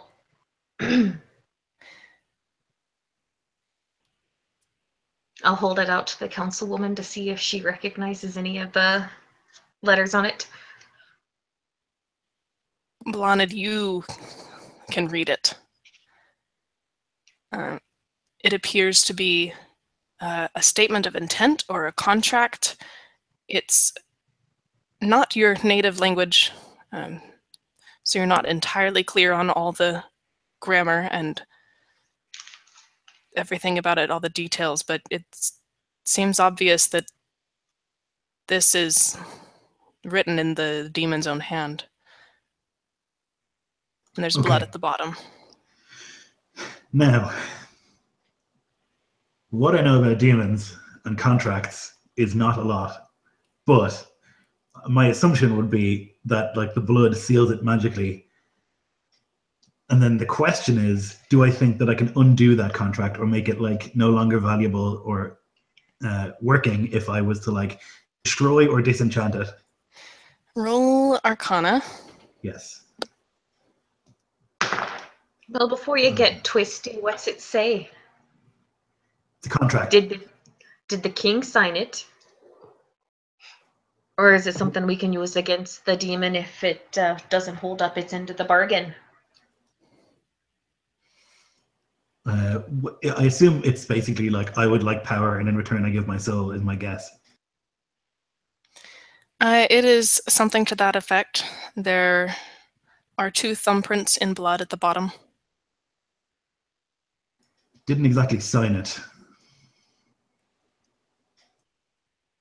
But there is it was probably him. The king invited this viper into our kingdom. It seems unlikely. More likely that she charmed him and made him sign it. Is there any way to tell for certain? Not unless we ask her. Oh, I'm sure she'll be all kinds of truthful.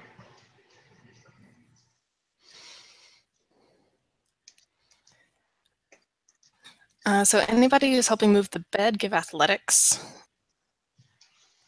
You need at least 2 successes between the 4 of you.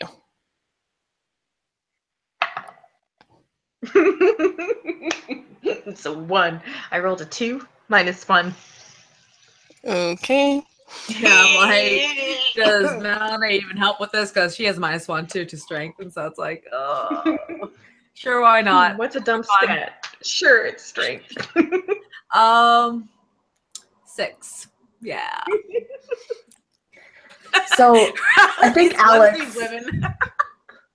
Alex would hear you guys kind of like struggling as she's like keeping watch, and she'd kind of come over and she'd be like, "Okay, what are you guys doing?" And she'd just come over and just like lift up the bed because she got a 20. Yeah, so you can't move it all the way by yourself, and Alex, these women are no help at all. Absolutely worthless. You think they've never tried to lift anything in their lives. Like you're just holding it and you're lifting from your legs, and you're like watching them as they're like, like that's not even how you lift. I'd be like, "Use your legs, ladies." Yeah, but it Your legs. it is enough. Blonde, you can make out about half the circle, and I need you to roll me a wisdom save. Oh boy. 15 on the die, and I think I'm proficient in this because I'm rotate. Let me check. Yes, I have. Do I need to roll as well, or? You don't know the symbols. If you are looking directly at it and trying to interpret it, then yes, you can roll as well.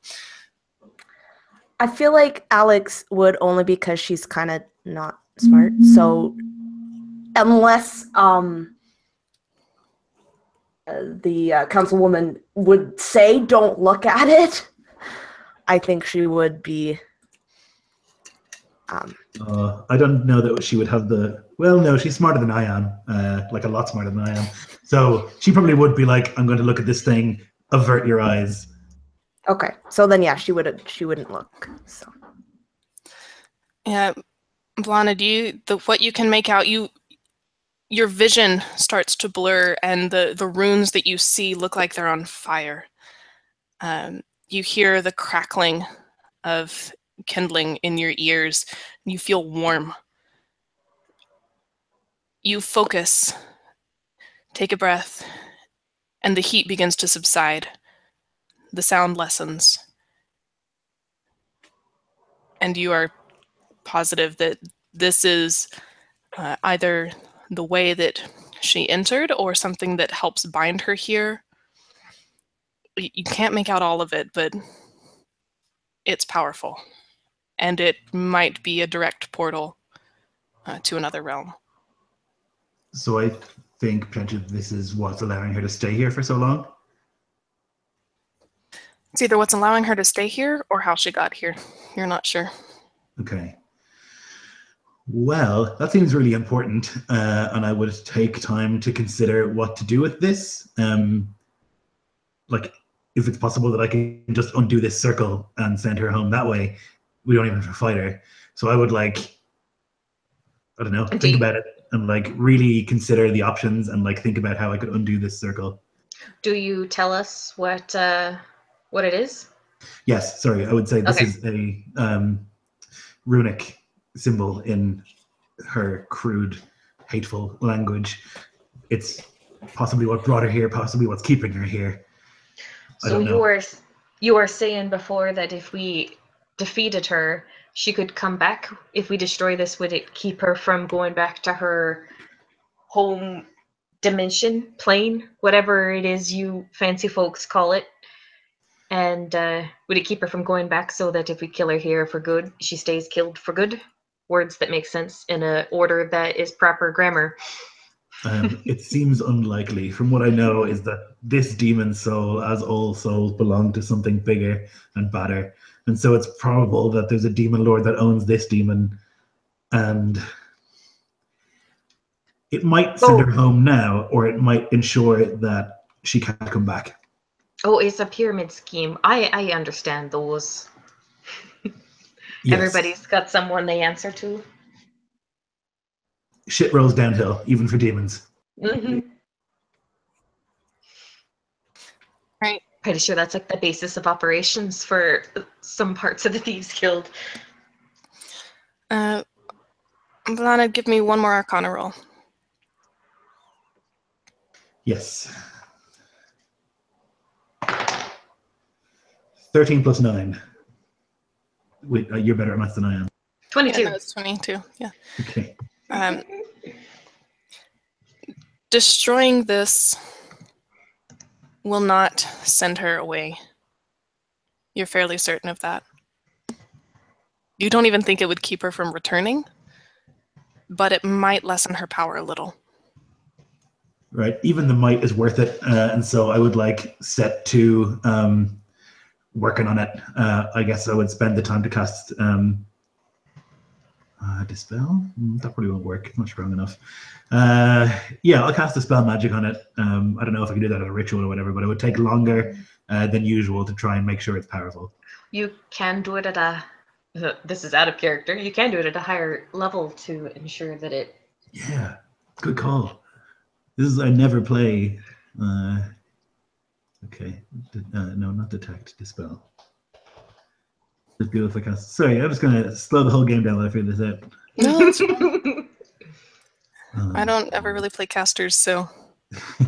Yeah, Dispel Magic, it's like anything under level 3 is dispelled immediately, and then it's anything above, it's a skill check, but if you do it at a higher level, it increases the amount of magic it can dispel without the skill check.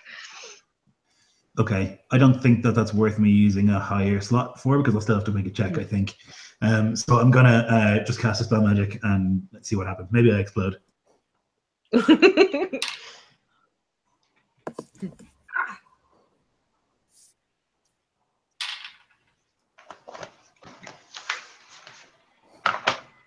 Do I need to roll, or am I dead? Don't suppose the help action would aid the councilwoman in any way. Like, Cherish isn't of the arcane sorts, but she's a smart enough fella. That is woman. cheeky and a stretch. Yeah. Unless you're magical, no. Okay. I mean, I'm smart. Milani Okay. is watching and has some knowledge of the arcane. So, Milani, if you wanted to try and assist, you could. Sure thing. I should roll pretty decent. 22 for Arcana. Okay, so yeah, Lloyd, you've got advantage. Sweet. Use it well. Okay, with advantage 17 plus 9. Okay. 26. Yeah. There is a shockwave of heat.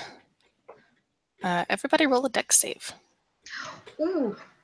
Do I see it coming? No, it is invisible heat.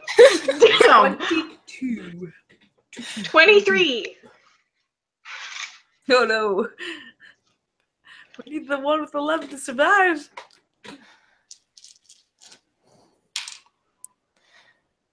Excuse me.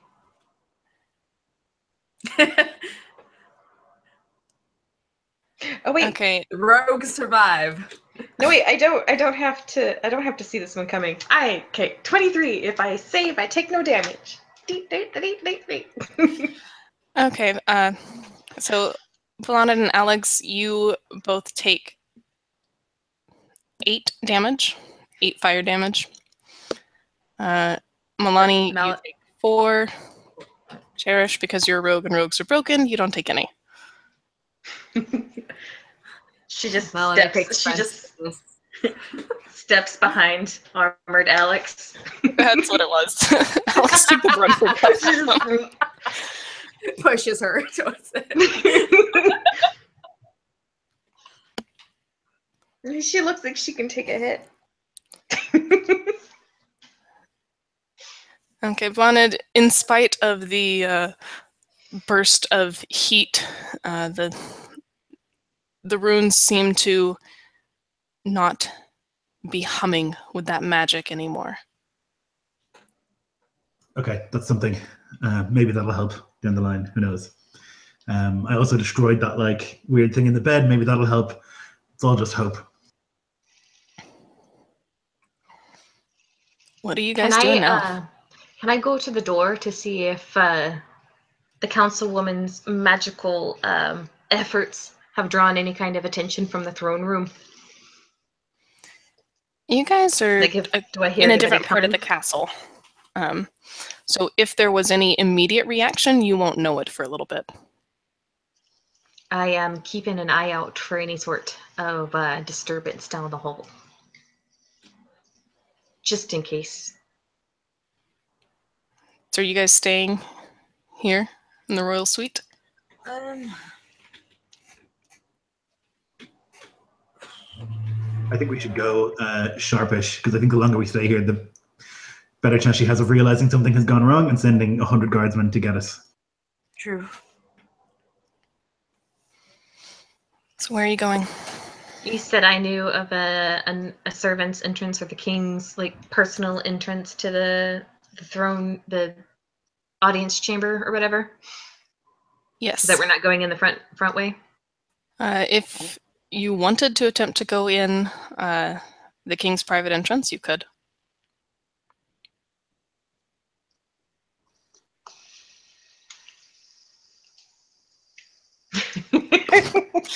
Wait. Phrasing. Yeah, I would suggest the king's private entrance, just because there's gonna be less guards, on the back door. But it's up to you ladies. Well, better than being. I would suggest that we go that way as well. I'm going to cast Blink on myself before we go in there. What does Blink do? It basically means that at the end of each of my turns, I teleport to the ethereal plane, and then at the start, I teleport back. If I teleport there if I roll an 11 or higher, and it lasts for a minute. Okay. You guys. Why did I agree to a higher level game? It's okay. We'll be good. TPK, it's coming.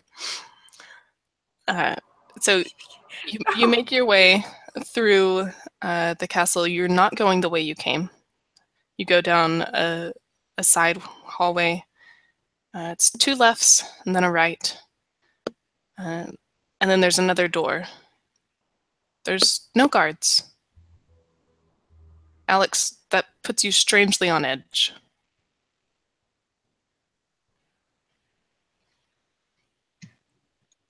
Yeah, and I would kind of tell everyone else that just, hey, this really isn't normal, guys. Just be careful. I would take that moment to step into the shadows and hide in stealth as we go forward. Well, you're currently standing in front of a door. I'm gonna step into the shadows so that when the door opens, I am hidden from view. Okay, who's opening the door? And by your reckoning, Blana, you have pretty good mental map abilities. You're pretty sure you're kind of at the far end of the throne room. This should open up, be right behind a curtain. It's where the king tends to enter, so he doesn't have to walk all the way through people to get to the throne. Okay, so one of the things that happens when I use Blink is that I go to the ethereal plane and I can move in that plane and then appear in our plane 10 feet from where I started. Okay. It blows my mind as well. I mean, I'm sorry that I'm a wizard. It's the Nightcrawler spell. But I would go there and I would walk through the door and appear behind that curtain, and I'd be able to see a reflection of things that are in the material plane while I'm in the ethereal plane. Fuck me dead. And so I would... Okay. So where are you starting and where are you ending? Starting outside the door, ending on the other side of the door. And you're going to reappear inside? Yes.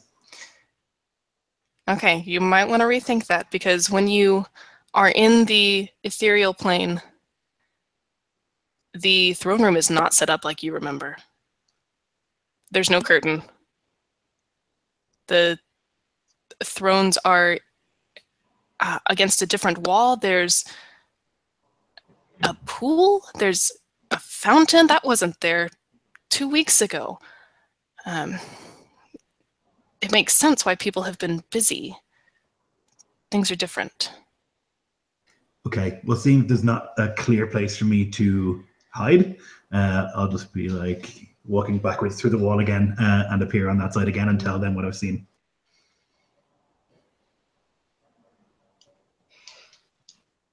Alex, I would suggest that you go first.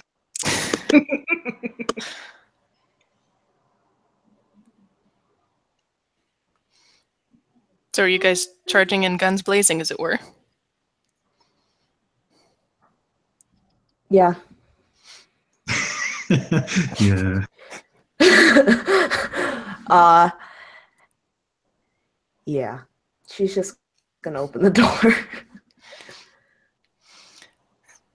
You open the door, and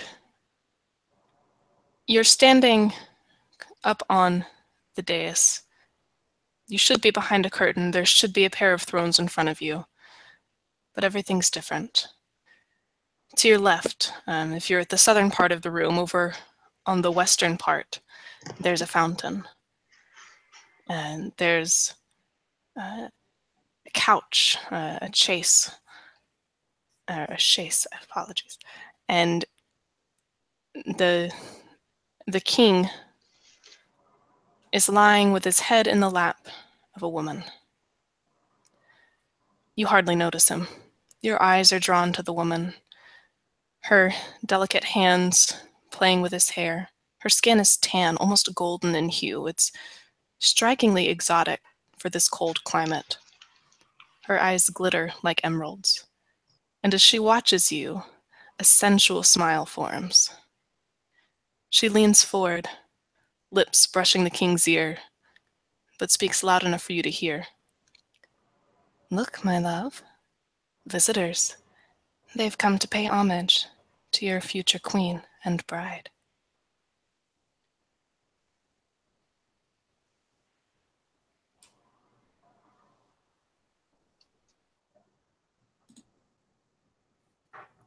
She would kind of look back and to see who else is behind her. I know that Cherish has probably all but vanished.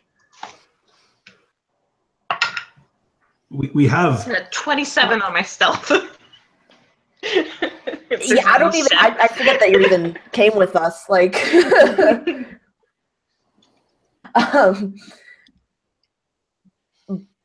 she would just kind of sheepishly go forward, really unsure. She's very unfamiliar with magic and how it works, and kind of untrusting of it. So she doesn't know what is happening with this disguise, if it's working, if it's not. And so she would kind of go forward, taking this opportunity to kind of look around and kind of count the guards and people that are here.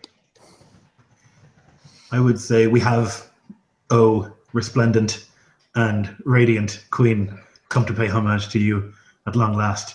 I found these traitors in the village and thought I would bring them to you in sacrifice in the hopes that you would spare me. She continues playing with the king's hair, and her eyes go, and Cherish, there's not a lot of shadow to hide in. It's just a stone wall where you are in a doorway.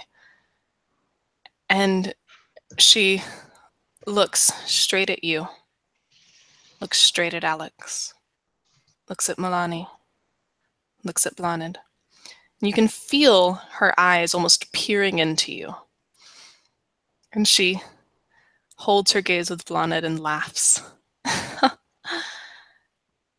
No, there's no need for pretense. I see who you really are.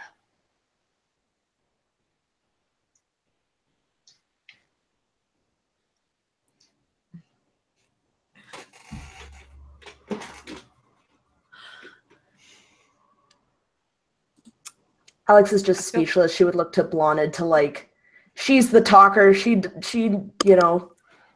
knows what to say. She would just be frozen, I think, just staring at this woman, just unable to look away. I have studied your kind, dread mistress, and I know some of the secrets of your beautiful and terrible form. And I know that you like gifts.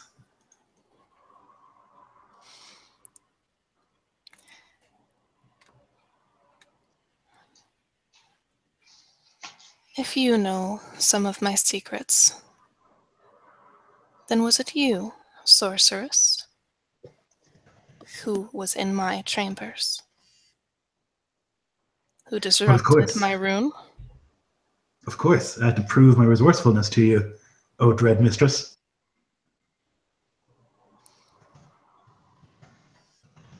Your flattery will get you nowhere. What kind of servant would I be if I was not capable of doing such things? Just another pawn.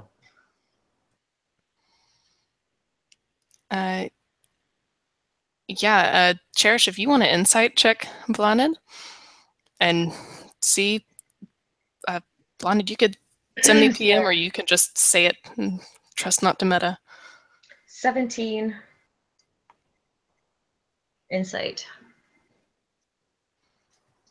No, it's bullshit. Okay. For sure.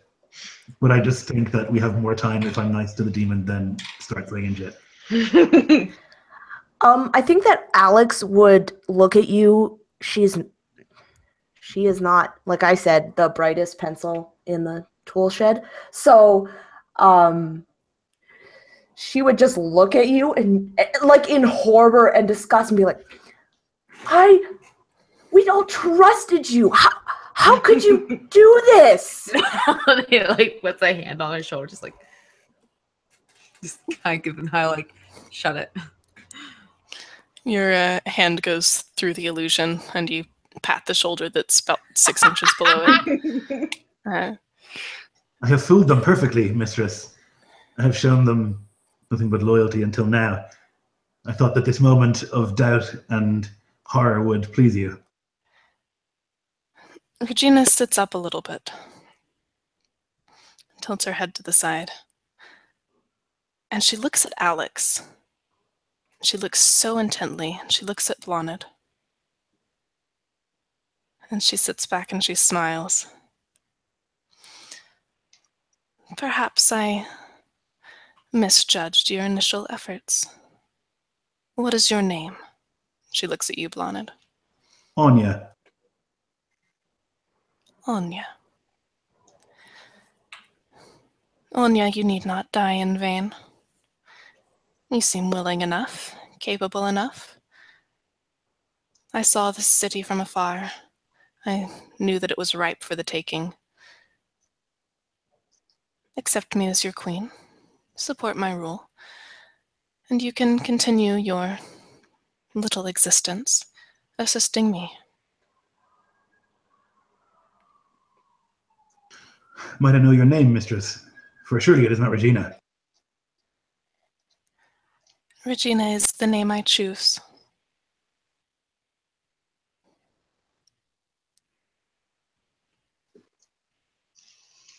So, I'm going to try and cast Detect Thoughts on her. On it. At this point, Cherish would look towards Regina and be all like, "Oh, Golden Queen, I represent several interested parties here in Longview.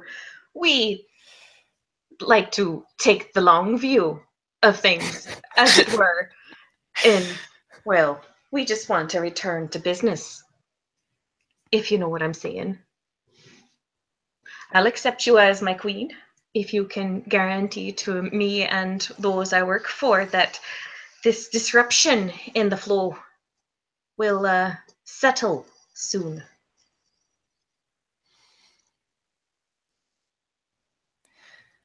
And what is it you want? What any good thieves guild wants, mistress. Gold, people to enjoy their vices and for us to provide it for them. I do not See, like to everyone share. is getting drunk on your beauty, and well, who can blame them? I find myself a right bit fancying you as well. But, you know, we've got to make do. Our golden queen cannot provide gold for our coffers, after all.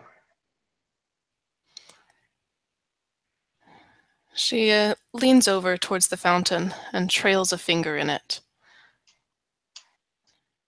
She says, "Any who wish to be loyal, come and drink."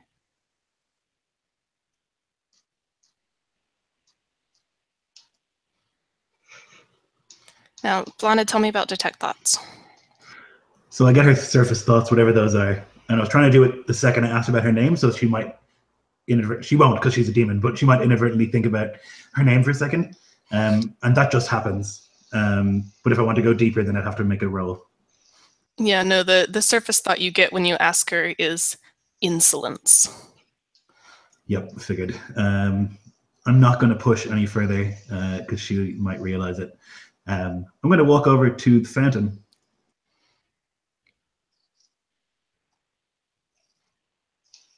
Cherish would be a step or two behind, but she would kind of look back at Melanie and Alex and give them a bit of a slow wink and a grin before turning back to Regina and the fountain. Don't look at me, you traitor. Mallory's like holding her tongue with all things that she wants to spit out at the succubus. It's like, hold your temper, hold your temper. Yeah, Alex, you're watching, and it seems like two of the people that you've trusted are joining forces with this creature, this demon. Yeah, she is irate right now.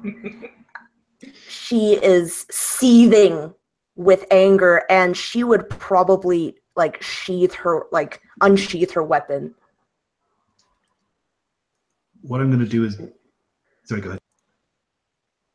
No, yeah, she's just angry. Melanie, what are you doing? Oh, sorry, Lloyd. Contemplating her words very carefully, and she's just like, so this fountain, has everyone of your loyal subjects drank from it? What questions? I require loyalty, not inquisitiveness. Yes, loyalty. And is it really loyalty when it's forced? Does it matter if it works? It's not really loyalty if they don't have the choice. If you want loyalty, you will accept mine without drinking. She sighs and looks over at Blanid and Cherish. So I'm going to take my hand into the fountain, but I'm going to let my fingers be loose until I pull them out of the water, and I'm going to cast a minor illusion of water in my hand. Is the idea. So that's the idea. As you come to the fountain, she snaps her fingers and someone carries over a cup to you. Okay, then I'll take the cup and I will. There's got to be a way out of this.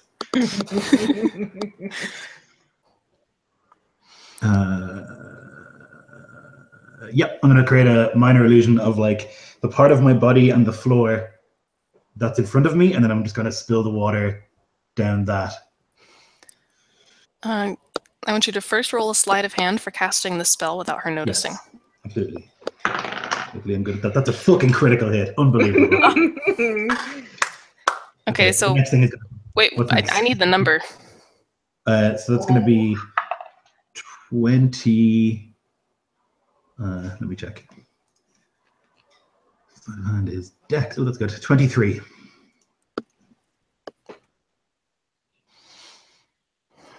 Okay. And yeah, I guess I need another sleight of hand if you're going to drink it without actually drinking. Okay. It's not bad. That's going to be 18.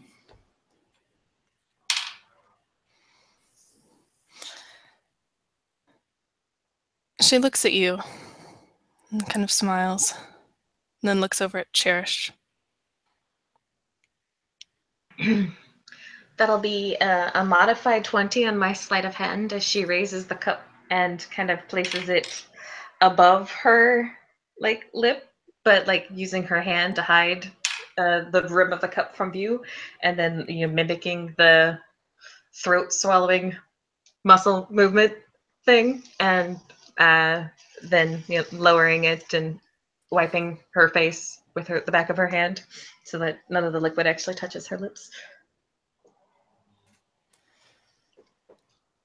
So, Alex, you're watching them, and from where you're standing, I mean, it looks like they're drinking. Both of them. Ballet. I can't believe this. You count around the room. You see 4 guards. You see a guard captain and a lieutenant. You see, looks like it's not a council member. You don't quite recognize him. You guess from the robes it's something to do with one of the temples, maybe, or maybe a scholar. You're not sure. And there's 2 of those. One of them more richly decorated than the other.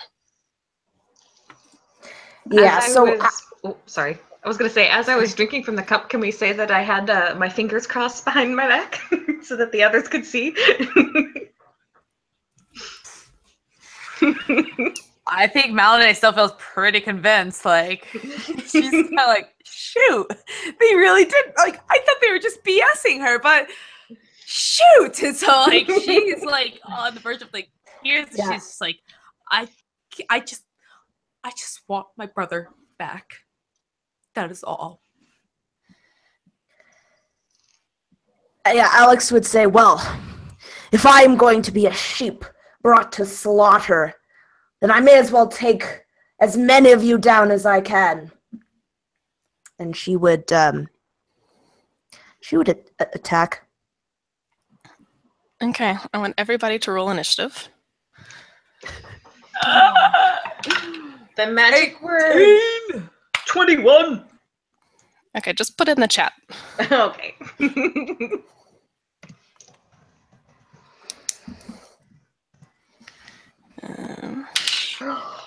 Malinae ends up going last. It's okay, y'all got this, right? You don't need a bard. Inspiration.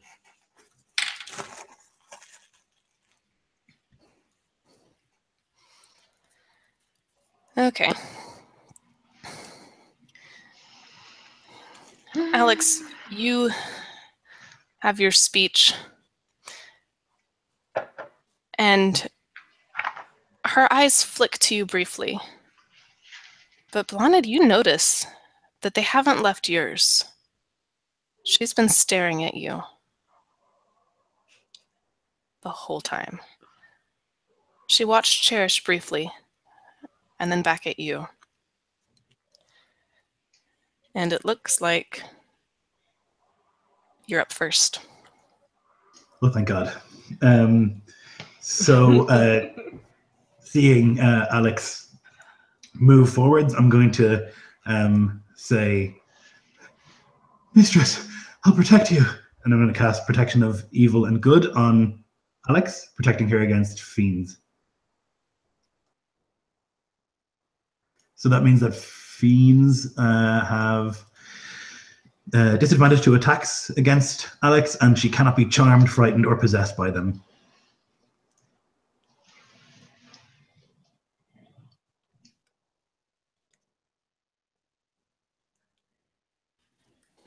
Excellent. Alex. At the end of my turn, I'm going to try and vanish into the ethereal plane. So if I roll an 11 or better, I'll vanish. And I do. Alex, you watch as Bloned says she's protecting this succubus. She casts a spell, and then she's gone. You fucking traitor! I never should have believed you. And she would just take that out on the nearest guard, hitting him with her sword. Yeah. You make a stab for Victor.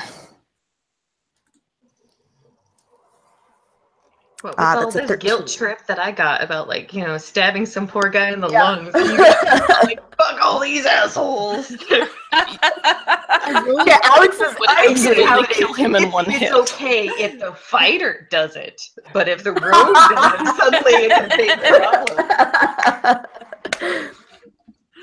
problem. It's always a double standard for rogues. Such double standard, man. Yep. Can't get any love.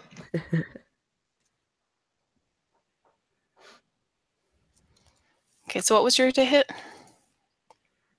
13? No, you. So, I'm going to say Victor. He brings his sword up to parry it. Okay, she would attack again. Doesn't hit. And yeah. I think she's just angry, so she's getting very sloppy. Okay, that makes sense. Cherish, you're up.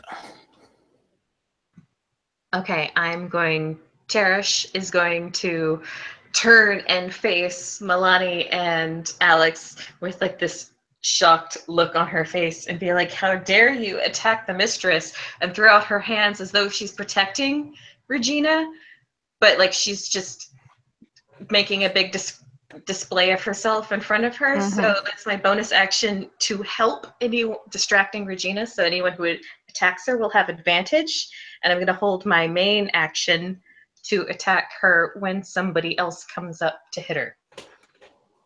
Okay. Because rogues and snark attack. Snark attack. Milani. Well, Lonnie, still feeling fairly convinced that those two idiots are now under her hypnosis potion. Is going to bring her hands together and just kind of warm them up and cast Thunder Wave as a 15-foot cube of thunderous force emits from her. And so you are within 15 feet of Alex, FYI. Oh, that's right. That's a self one. Man, I was thinking that was right. She will move up. So she is closer to the succubus and the other two. And yeah, then what else do I have to say to this? No.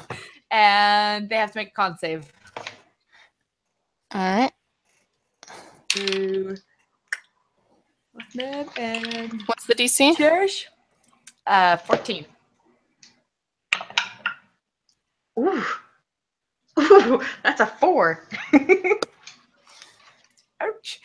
Sorry. Maybe this will knock some sense into you. Roll 2d8. 4 or 5 points of amazing thunder damage, man. Take it, yo. Half if you failed, or half if you saved. And those who failed are also pushed 10 feet back. Okay. You are close up, and this thunder wave burst forth out of you. You see both Blanid and Cherish get hit by it, but what? Oh, Blanid's in the ethereal plane. Oh, that's right. She's not going to get hit. Right. That's just Cherish. Blink is so OP. My goodness. She's never going to get hit. So right, you see Cherish get pushed back, but what catches your attention more is the fact that this kind of settee chase lounge chair gets knocked over backwards, and you see the composure of Regina slip as she falls to the floor. The king falls half on top of her. Sorry, King. I'm gonna say knocks you.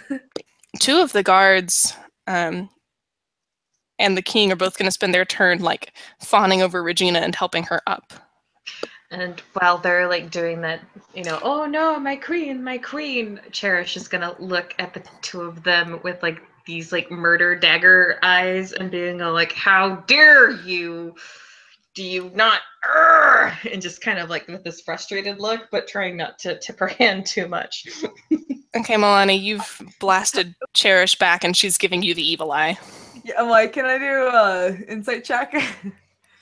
Like it's one of those, I'm trying, like, come on, get it, you idiot, type face. Yeah. Sure, let's, she's kind of like, I rolled an 18. She's just like, oh, shit. Yeah, there you go. So, Milani, as you're standing there and you're... can't, sorry. Oh, you know, you son of a bitch. I learned a few tricks, right? Yeah, whenever you speak in thieves' cant, like, oh, sorry, just sure, it's just like, yeah, fucking twat. In thieves' cant. Oh, goodness. Okay, so you're standing there, you're realizing your mistake, and I'm assuming an 18 hits you. Yeah. Unfortunately.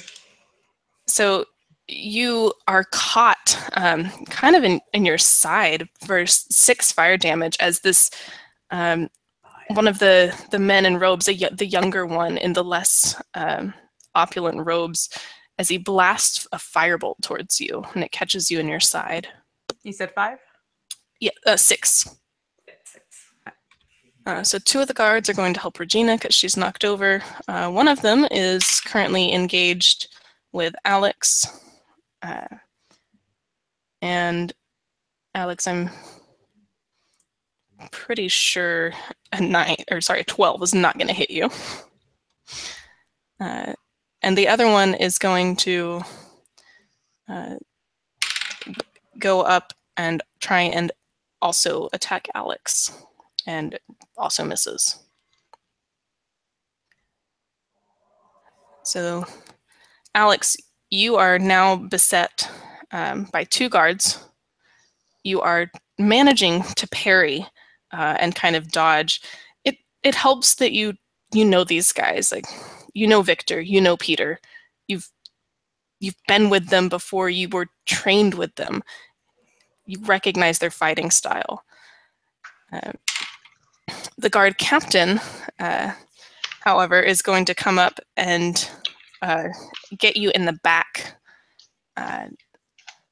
And you don't even see him coming. You are engaged with your 2 guards in the front, and all of a sudden it just slams into you. It hits you almost in between the shoulder blades.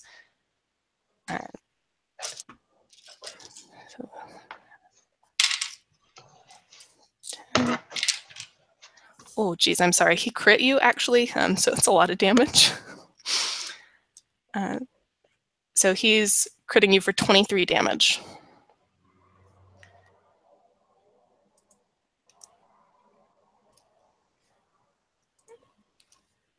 And I'm assuming you guys are pretty high level, so that's not going to put you below half as a fighter. Probably not even close. The other guard captain is going to go up to Milani, the lieutenant is going to go up to Milani, and he's going to hit her pretty good. Milani, you're not a fighter. You're not prepared, and you're going to take 11 damage as he just kind of charges you. It's almost a bull rush, and he's slamming into you. It's the point of his shield that catches you in the ribs. He's just trying to knock you over and subdue you. You don't seem to be as much of a threat to him.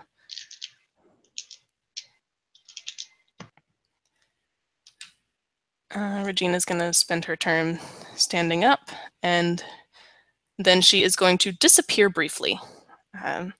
There's this faint, and then she reappears farther away. I would say maybe 20, 30 feet away. She stops and she fixes her hair, and she just calls out, "Defend me! You love me, so defend me." And we're back to the top. Bloned. Okay, I appear back in the room, and I hate being a wizard. There's too many options. I am going to cast Hypnotic Pattern where the mistress is. So Okay. whoever sees the pattern has to make a wisdom saving throw. It's a 30-foot cube, so I assume it's going to be everyone. She moved away, so you could Well, theoretically just get her.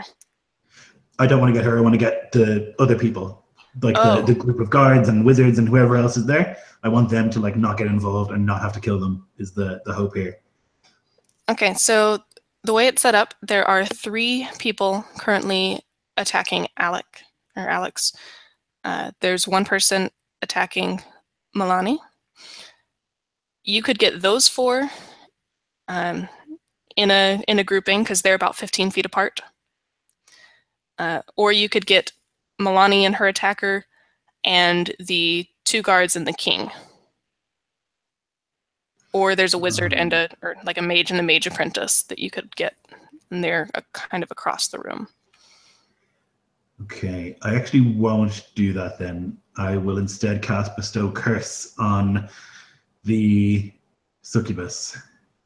Okay, She's what make is a that? wisdom saving throw. DC is 17. Nailed it. She got it? Yep. Okay, I think then nothing happens. Yep. Okay, so then that'll be that. I will vanish back into the ethereal plane, hopefully. Yep. You hear a slight laugh from her as your spell almost bounces off her. Alex. All right, so Alex is just going to focus on hitting the 2 guards that she's facing right now. So, and because I read my abilities better, because I'm a good player, I actually have 4 attacks. Oh, nice. So there's 2 in front of you and 1 behind you. Yeah, so I'm gonna try to hit twice the 2 guards like on either side of me that I'm facing. So that's a 20, a 17, a 21, and a 24. Those all hit. Fantastic. Now, first tell me, are you doing lethal or non-lethal damage? Non-lethal. Okay. And you've got a sword, right? Yes.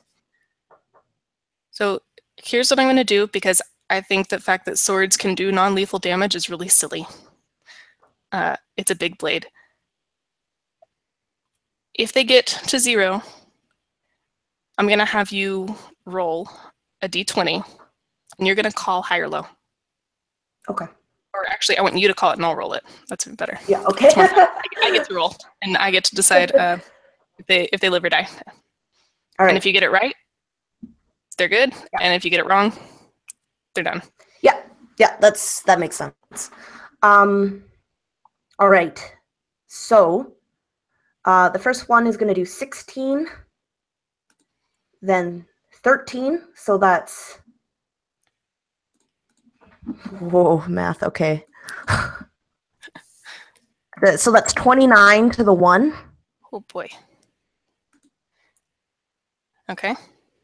And then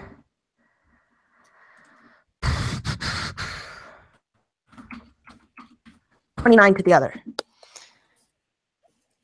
Okay, they are both still standing, but only just. You take your sword and, like I said, you were a guard here. You trained with these men. You know their weaknesses. You know the sequences that they go through, and you can tell they're on autopilot. They're not reacting as quickly as they ought to. They're clearly not right. You hit both of them very hard.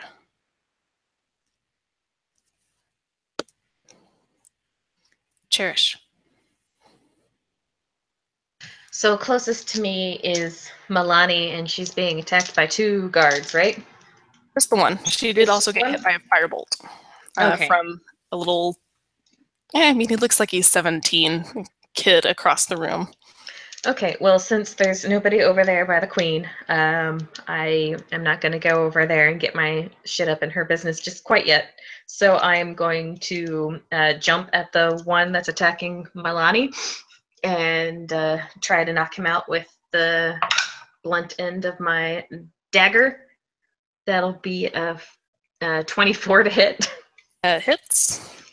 with armor guard sneak attack, non-lethal. That's gonna be 6, 12, and 23, 22 plus 5, 27 Okay. on that guard. Yeah, you hit him hard, and he staggers for a second, and then turns, and his full attention is on you. And I'm going to bonus action disengage. And Don't disengage! you disengage and leave the bard. yeah, The bard Rogue's like, excellent. I'm gonna like sneak attack it. Oh wait, okay. great. You use Steve can't. You use Steve can't. So I'm not going to do that. I'm going to use aid again. I'm going to use aid again. So like, he's looking at me and be like, "What? What's she going to do, big boy?" Yeah, like, Can you bonus action aid? I can, as a mastermind, I can bonus action aid. I can do it for anyone within 30 feet. So technically, I could aid Alex if I wanted to. But I'm gonna. Broken. Rogues are broken. But I'm gonna target the one that's attacking Milani because I think Alex can hold her own for a little bit, but Milani got hit pretty hard. So And Alex is liable to attack you if you get anywhere near yeah. her. Well, like I said, I could do it within 30 feet. I could just make like, look at me, I'm a distraction, and everyone will be like, what? And then you can hit them really hard. But yeah, exactly. Wait, you guys all still have seeming on. That would not work.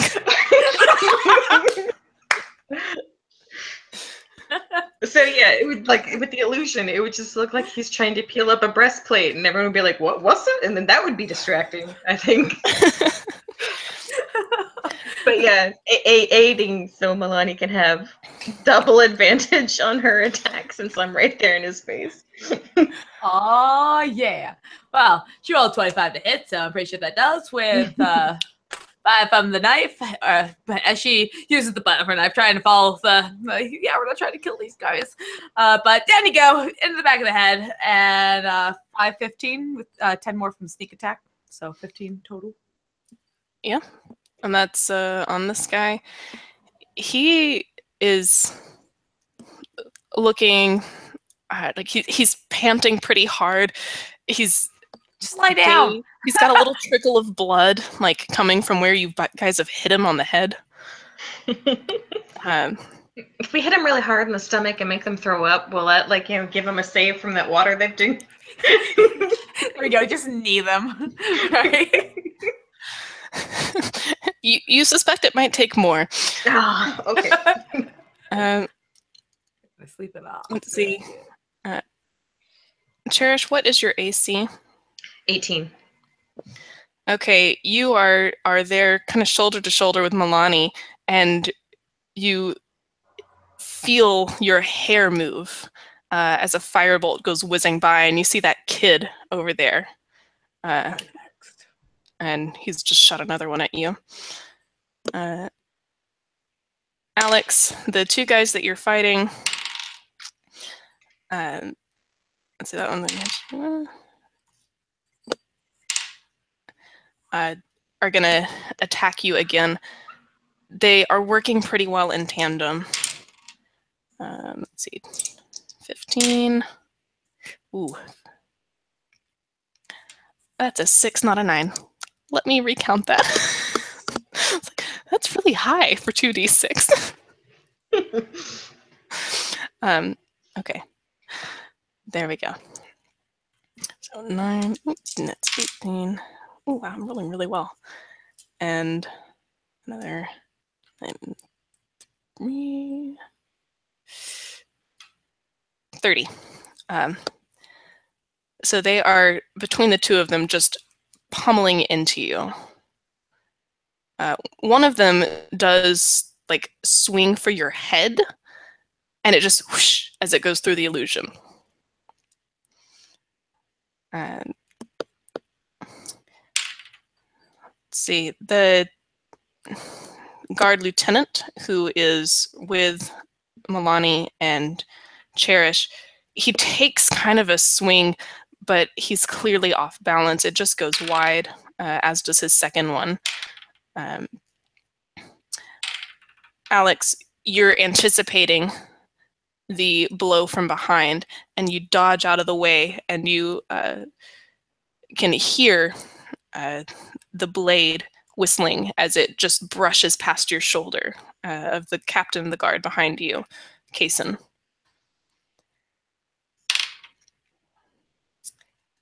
Let's see.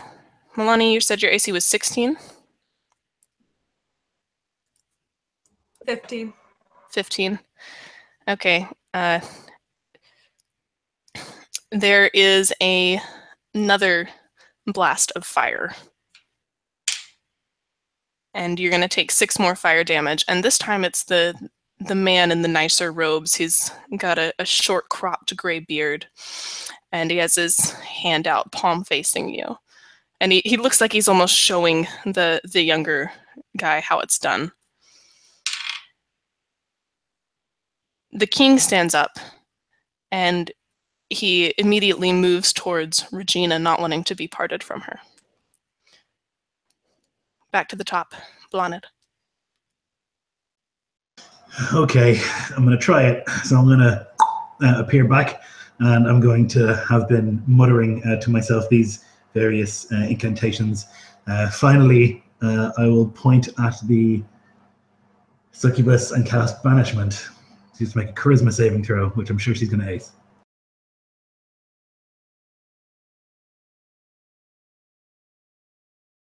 Yeah, you made it there, Teddy. That's an 18 on the die. Son of a bitch, so close. Man. Yeah. This is where I'm all like, why didn't I take the lucky feat? I could make her re-roll that. But I was like, nah, let's do observant. That's more masterminding. Okay, well, I have it again. I'll be back. She's got a +5 to charisma, so. Yeah. So I come out and I'm like, ha! And then nothing happens, and I'm like, fuck. And then I do not go back into the ethereal plane and run to hide in a corner. If you're hiding, roll stealth. Where are you hiding? You're nearest to a fountain. I don't think that I could hide, actually. I'm just like trying to stay out of like range of anyone, you know what I mean? Yeah. Alex. Okay. That's another bunch of swings with my sword. I think all of the one because I got a 12. Yeah, that one will miss. Yeah, and the 17 hits? Yes. You're looking for 16 for the guys in front of you, 18 for the guy behind you. Okay, so yeah, all but one hit. So that's... They're down. Yeah, okay. No, they were kind of on their last legs. If you wanted to redirect one of those towards the guy behind you, you can. Okay, yeah, I'll redirect one. So that's going to be 19 slashing. Okay. Excellent. So it's roll-in time to decide their fate. Okay. Call high or low. High. 17. Victor lives. Woo. Call high or low. Low. 12. Shucks. So stab him a little too hard. Unfortunately, Peter, as you kind of do your last thrust, and you can feel almost that it went too far. And you see him as he's going down, and the blood is pooling much more quickly than it ought to. Because you were attempting to do non-lethal damage, if for some reason you had healing and you healed him in the next round, I'd let him live because you were attempting to do non-lethal. But don't think fighters have healing, so. Cherish. Don't suppose she took 1 level in Paladin, did she? Really? So the guy in front of me is still up, yeah? The lieutenant? Or the Oh, yeah. lieutenant, as they say across the pond. I'm gonna try to knock him out some more with modified 20. That's a hit. Yeah, that's 7 plus, garbage. 9, 11, and 20 points of non-lethal damage with the blunt end of my rapier. Yeah, you peg him one more time, and he goes, ugh! And he just kind of falls to his knees and then slumps forward, face down. It's like the scene in Princess Bride, just that hollow clunking sound as Wesley like clobbers Exactly. Inigo.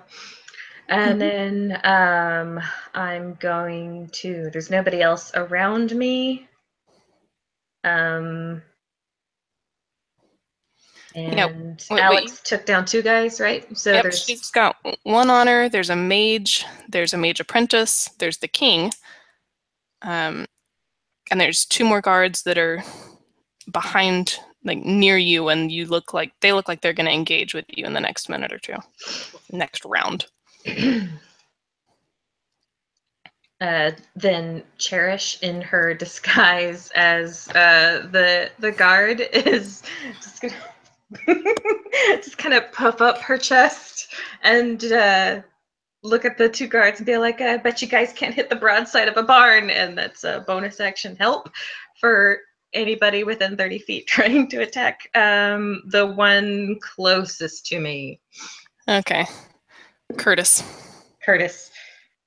So, like, hey, you look bad and you smell bad, and I bet you couldn't. Yeah, whatever. Insult. Blah, blah, blah. Bonus action help. Milani. Cherish is yelling insults. What are you doing? She's glad that the one went down. Glaring daggers over at the mage is like, I can do stuff too. And she will, goodness, see her just like going, no! And like this, like louder than what you would expect kind of sound. And she's basically casting Shatter. Each creature in 10-foot radius must make a con save. And I believe the mages are within 60 feet. So she will be centering it over there. And yep. 10 feet of them. And so they have to make con save, DC 16. And I will get the damage up. Wait, is that me too? No. You're not mages, right? The mages are across the room from you. So if we're kind of on a north, south, east, west, Alex is more towards the southern side. And the mages are kind of northeasty. So if they fail, they take full 14. If they saved, they take half. So the mage apprentice clutches his ears and then just crumples in a heap. Oh, heck yes! The older one kind of cringes and then glares daggers at you. She's going to disengage to somewhere less in line of sight if she can. Like, let's see. There's not really much that she can do other than yeah, you are right. What? Well, she can move further from the wizard. That'd be great. If she got line of sight of him, that'd be great. Without getting too close to the succubus or anyone else. So, yeah, you can sort of move out of line of sight, but if you wanted to move completely out of the mage's line of sight, you'd be putting yourself very close to the 2 guards that are already moving your direction. Oh, it's nothing like sticking close to another ally anyway, so that way if she has to hit, she gets her sneak attack. All right. She's gonna Oh be my saving god, sneak fairly attack. quick. Oh my god. Yeah, she'll stick with Cherish. Peter, who is bleeding out on the floor, shockingly rolls a natural 20 for his death save because I decided to give him a death save. And so you probably don't notice this, but Peter's gonna live. In case I forget about that later. Let me... All right, I need Milani and Ooh. Cherish to both roll dex saves. All right, let's go with 14. That makes the bill just right. That's a 13. Okay, I need a dice roller. Well, that's not good. No, it's not. It's nice knowing you, Cherish. Let's see. Okay, you guys are going to take 34 points of fire damage each as Ooh, the snap. spot you are standing in. You watch as this mage kind of does his hands like this, and this tiny little spark shoots across the room and lands in between both of your feet. See Malame just going. And a massive fireball erupts, catching the pair of you. Well, Bard's on the floor. Another body Ooh. on the floor. Bard's down, Bard's down. Cherish is good.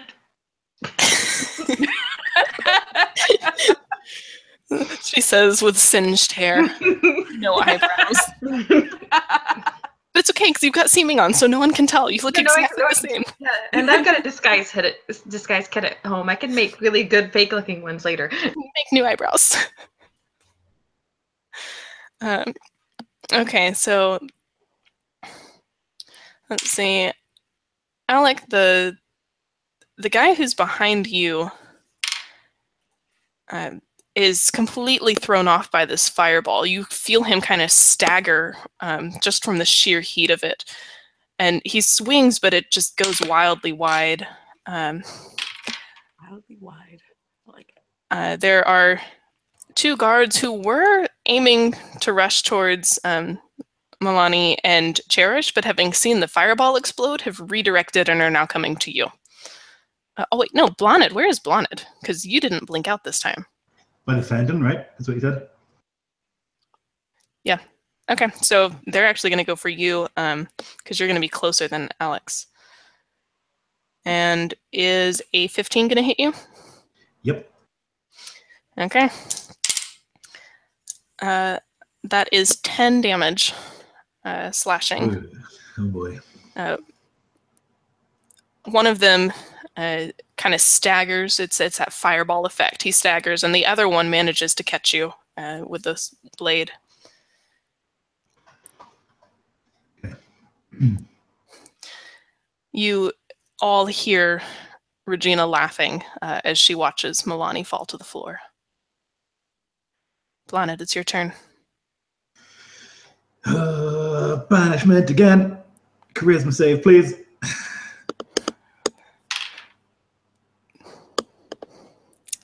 You wanna know what that is?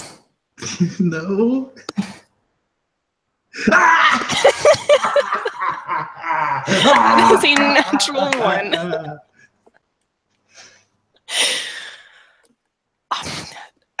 What happens? Tell me what happens.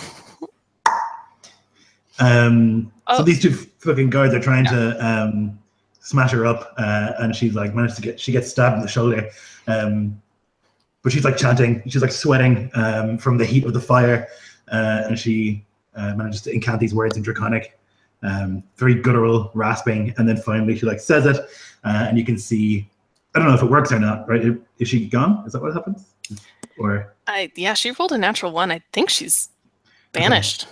Yes. So then she would, I guess it would be a portal to wherever she is from, would open and something would like grab her and pull her through it. Something like that. Okay. Alex, it is your turn. She is going to try to dispatch of this guard that's left around her, but first she's going to use second wind. She ain't feeling too good. Oh, well, huh. That's great.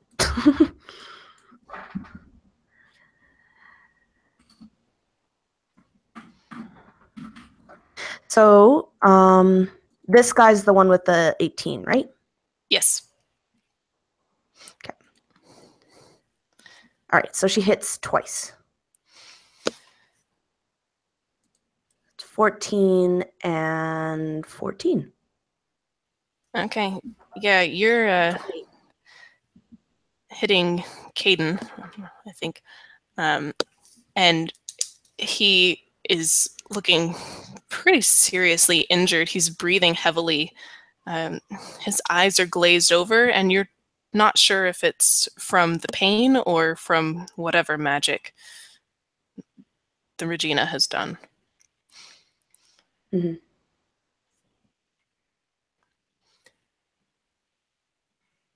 Cherish.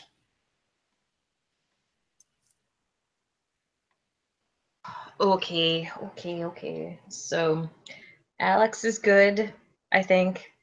Milani is laying at my feet, and I am going to use an action to try and stabilize her. I can't heal her, so I'm going to try and do a medicine check to try and stabilize her. Roll a medicine check. Okay. That's a 13. That'll be enough. Okay.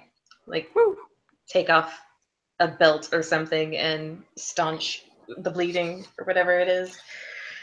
And then I'm going to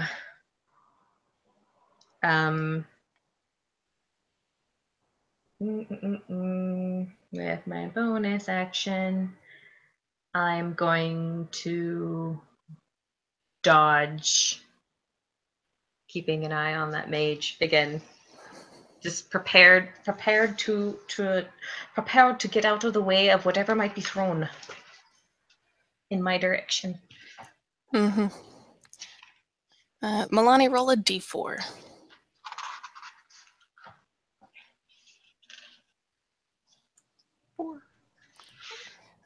Without any assistance, you will come to in 4 hours.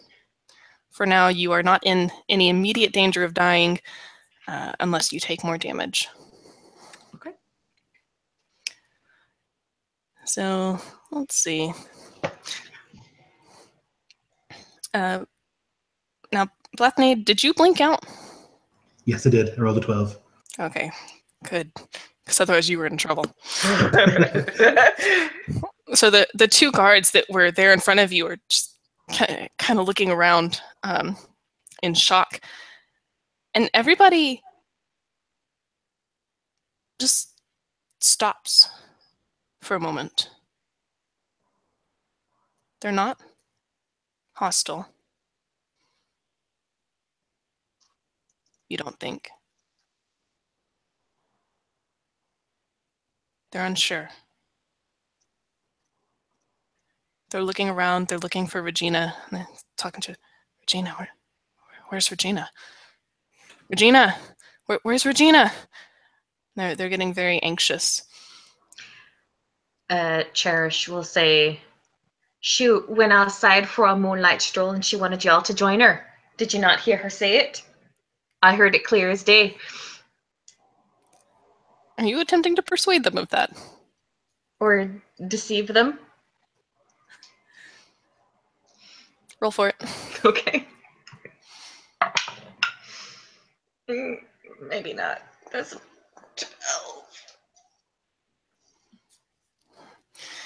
12. They definitely don't think she went out for a stroll. So for the moment, you guys are out of combat. They're not hostile.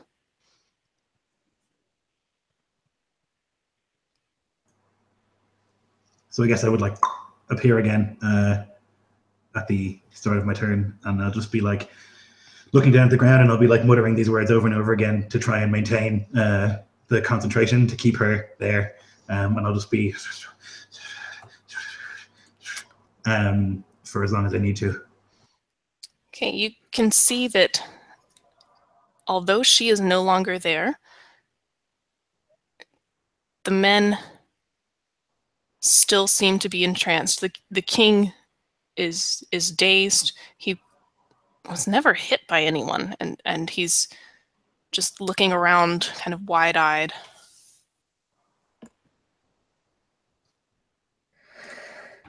Who is closer to me, Cherish or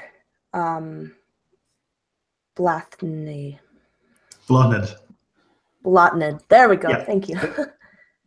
Probably Cherish, because I'm standing over Milani after I had, healed her or tried to heal her. Yeah. Okay.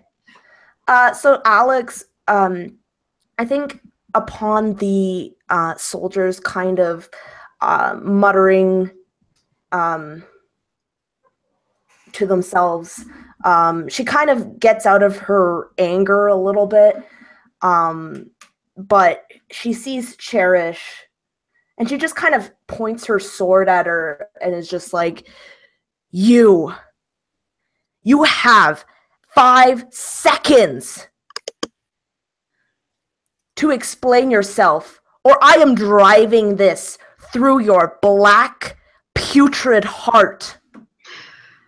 Are you telling me that you've never heard of playing along? Love. Come now. You're smarter than that, aren't you? No. I saw both of you drink, and she would just look very angrily. Darling, I didn't drink it. It's like, darling, I'm a rogue. Of course you thought you saw me drink. You don't get to where I've gotten without being able to lie and put on a show. And it's worked. Yeah. DM, can they roll a persuasion? Absolutely. And you roll an insight and see if you believe them or if you're persuaded, or if you just want to not be persuaded. Yeah. Well, here's the thing. If I was lying, I would have a better chance at it. But since I'm actually telling the truth, it's persuasion. So that's a 12. So I got a 1 on my insight. Okay. Well, there you go. You believe me, right? That's. So she kind of just like shakes her sword and is just like, I don't like either of you. And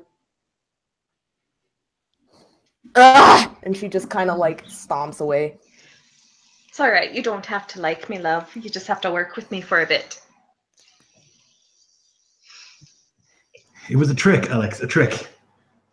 To get us closer. The spell I cast on you protected you from her. It's a little trick.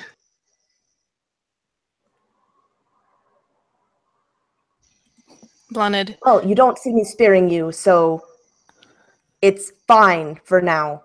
But I'm watching both of you. Don't think I won't see what you guys are trying to do. Well, I mean, obviously, you didn't see it the first time. I don't think you'd see it the second. Oh, such sass. She says, with a wink.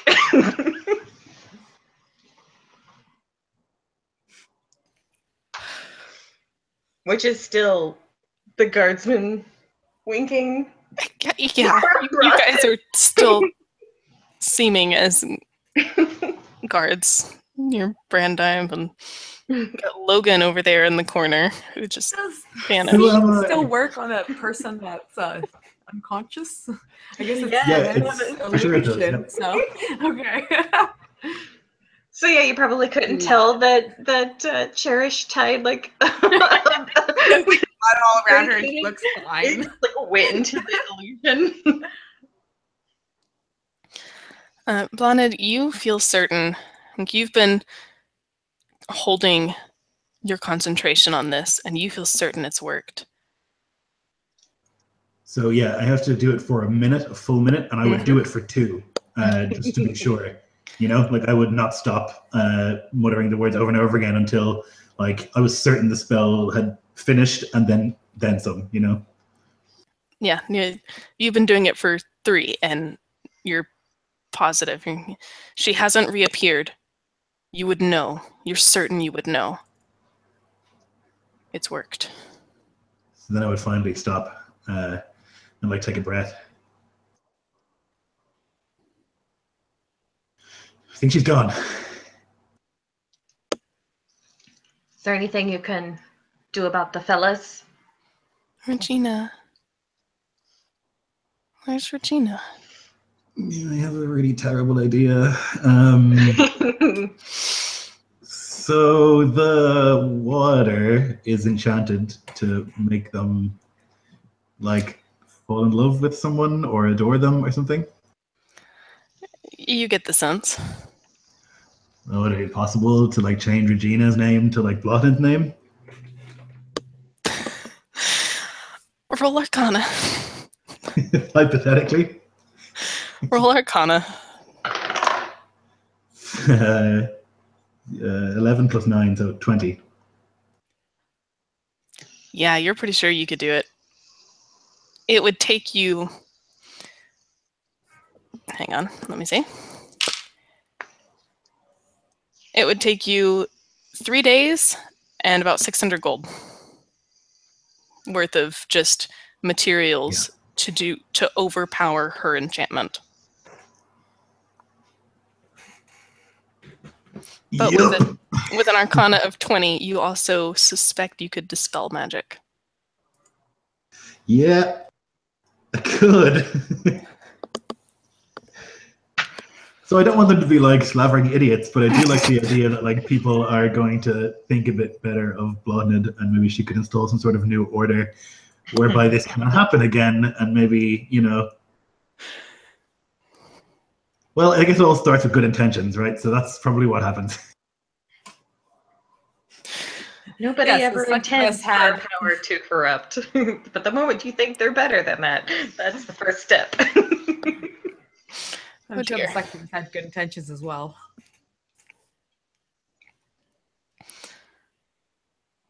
So, Blonde, what are you doing? What did you decide? So I guess I would like talk to the various dudes in here and be like, it's all right, it's okay. But where's Regina? All will be well. Don't worry. I'll take care of you. She said she'd never leave. She did. She was a liar. No, but I'm no. not. Regina doesn't lie. No. Well, she did. Yep. I'm afraid that's the case. You're not going to be able to talk them out of it.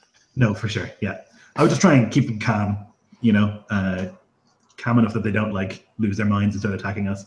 Mm-hmm. And then I would talk to the others about this opportunity that's presented itself. Particularly Cherish, I think, since she's the most conniving. I think like Alex wouldn't have any part of this, but I would say to Cherish.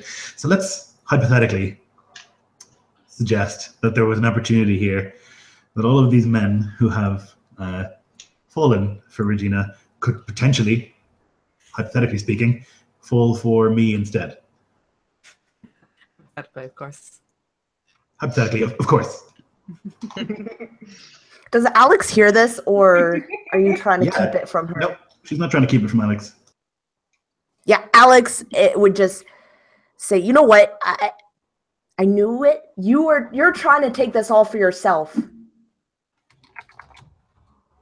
Well, for us, hypothetically, it would be... Could you do it in a bit of, make them a wee bit less stupid? Yes, but I don't want all these people fawning over me and slavering all over the place like idiots. But it might be good to install some loyalty and perhaps respect in my and your direction.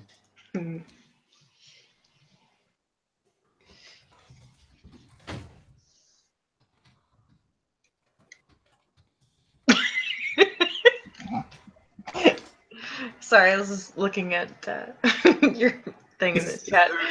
Specific people you care about, I can remove them from the equation. But certainly, I mean, the king, the guards, the councilmen, we could run this place.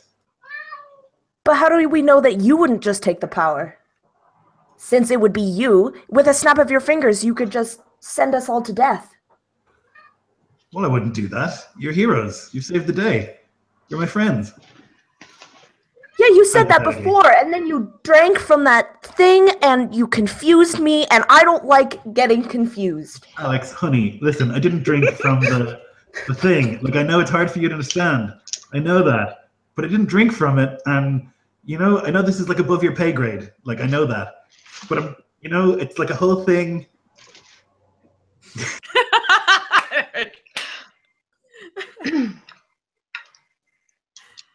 Poor Alex. Oh, Alex is my favorite, though. Yeah. Well, like I said before, I work for people that like to take the long view, and I can certainly see the benefits of such an arrangement. Now, I don't need your permission to do this, but I thought that I would look for it and see what you thought about the idea first. Because I'm hoping that we can run this situation as like an open thing where we can all chip in and work together. That's my hope. But if you don't want to do that, then that doesn't have to be the case. Checks and balances, that sort of thing. More like suggestions.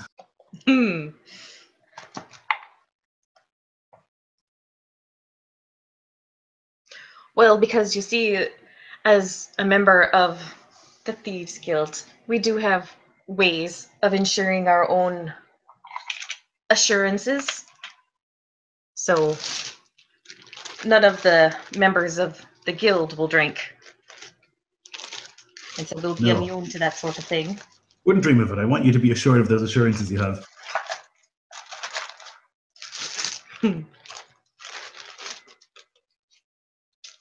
But certainly, like I say, the king, if we had his ear and he did as we suggested, then perhaps there would be less war and more money.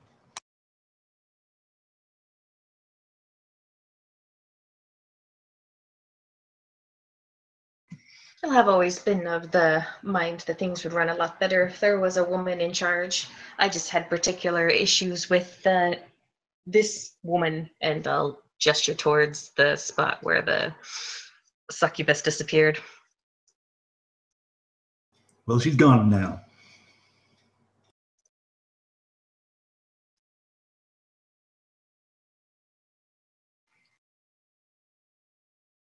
The guild already has their insurance, and your regards, councilwoman. So you'll have my support in whatever you plan on doing. Excuse me? Like I said, there'll be assurances made. I mean, surely that's not a threat.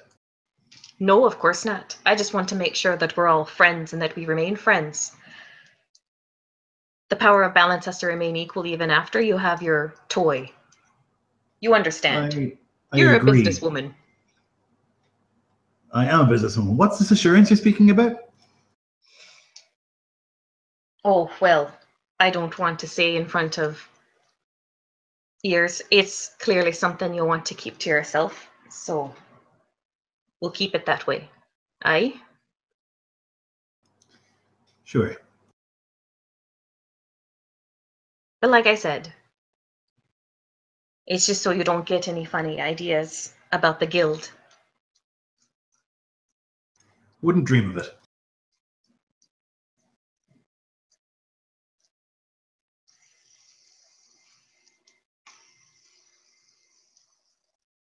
Let's get this mess tidied up. As you guys like turn to leave, Alex would just be, she would say very quietly, maybe not even audible, "Could you make me guard captain?"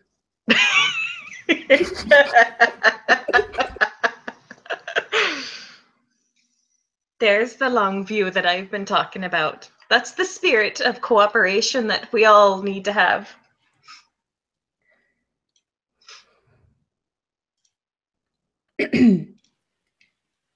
So, Of course.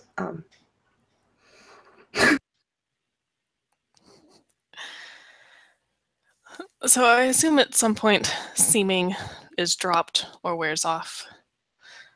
Yeah, 8 hours. Yeah, I 8 would hours. drop it once it's like clear that we're safe. Yeah. The guards are all still very confused. They're not sure what's happening. There is one who kind of wanders in. He's kind of gangly. And he looks at each of you. And he looks at the figure on the floor. Looks at Milani. His brow furrows. Lonnie? Lonnie? Lonnie! And he goes over and he begins like rummaging through her stuff. She's got the little pouch on her, and he pulls out a few things. You can see him like thinking to himself, and this. And he mixes up a little bit and kind of puts some on her tongue, a little bit under her nose. And Milani, you begin to come to consciousness with the familiar face of your brother looking down at you. Oh, that's a really happy sight. I miss all the burning pain I'm in. But yeah, she'll be really happy to see him. Not so much happy to be awake. Lonnie, do you know where Regina is? And that's where we'll end it. That's the end. Great. I just envision her just like laughing and crying, like, I have no idea, and I'm going to kill her. But she doesn't say that. She's just happy to see her brother. You know where Gina is. That's great. All right. Thank you That guys was for great. playing. Well Thanks done. to Yeah, that everybody was for awesome. watching. I'll end the broadcast and we can chat briefly before we all toddle off to bed.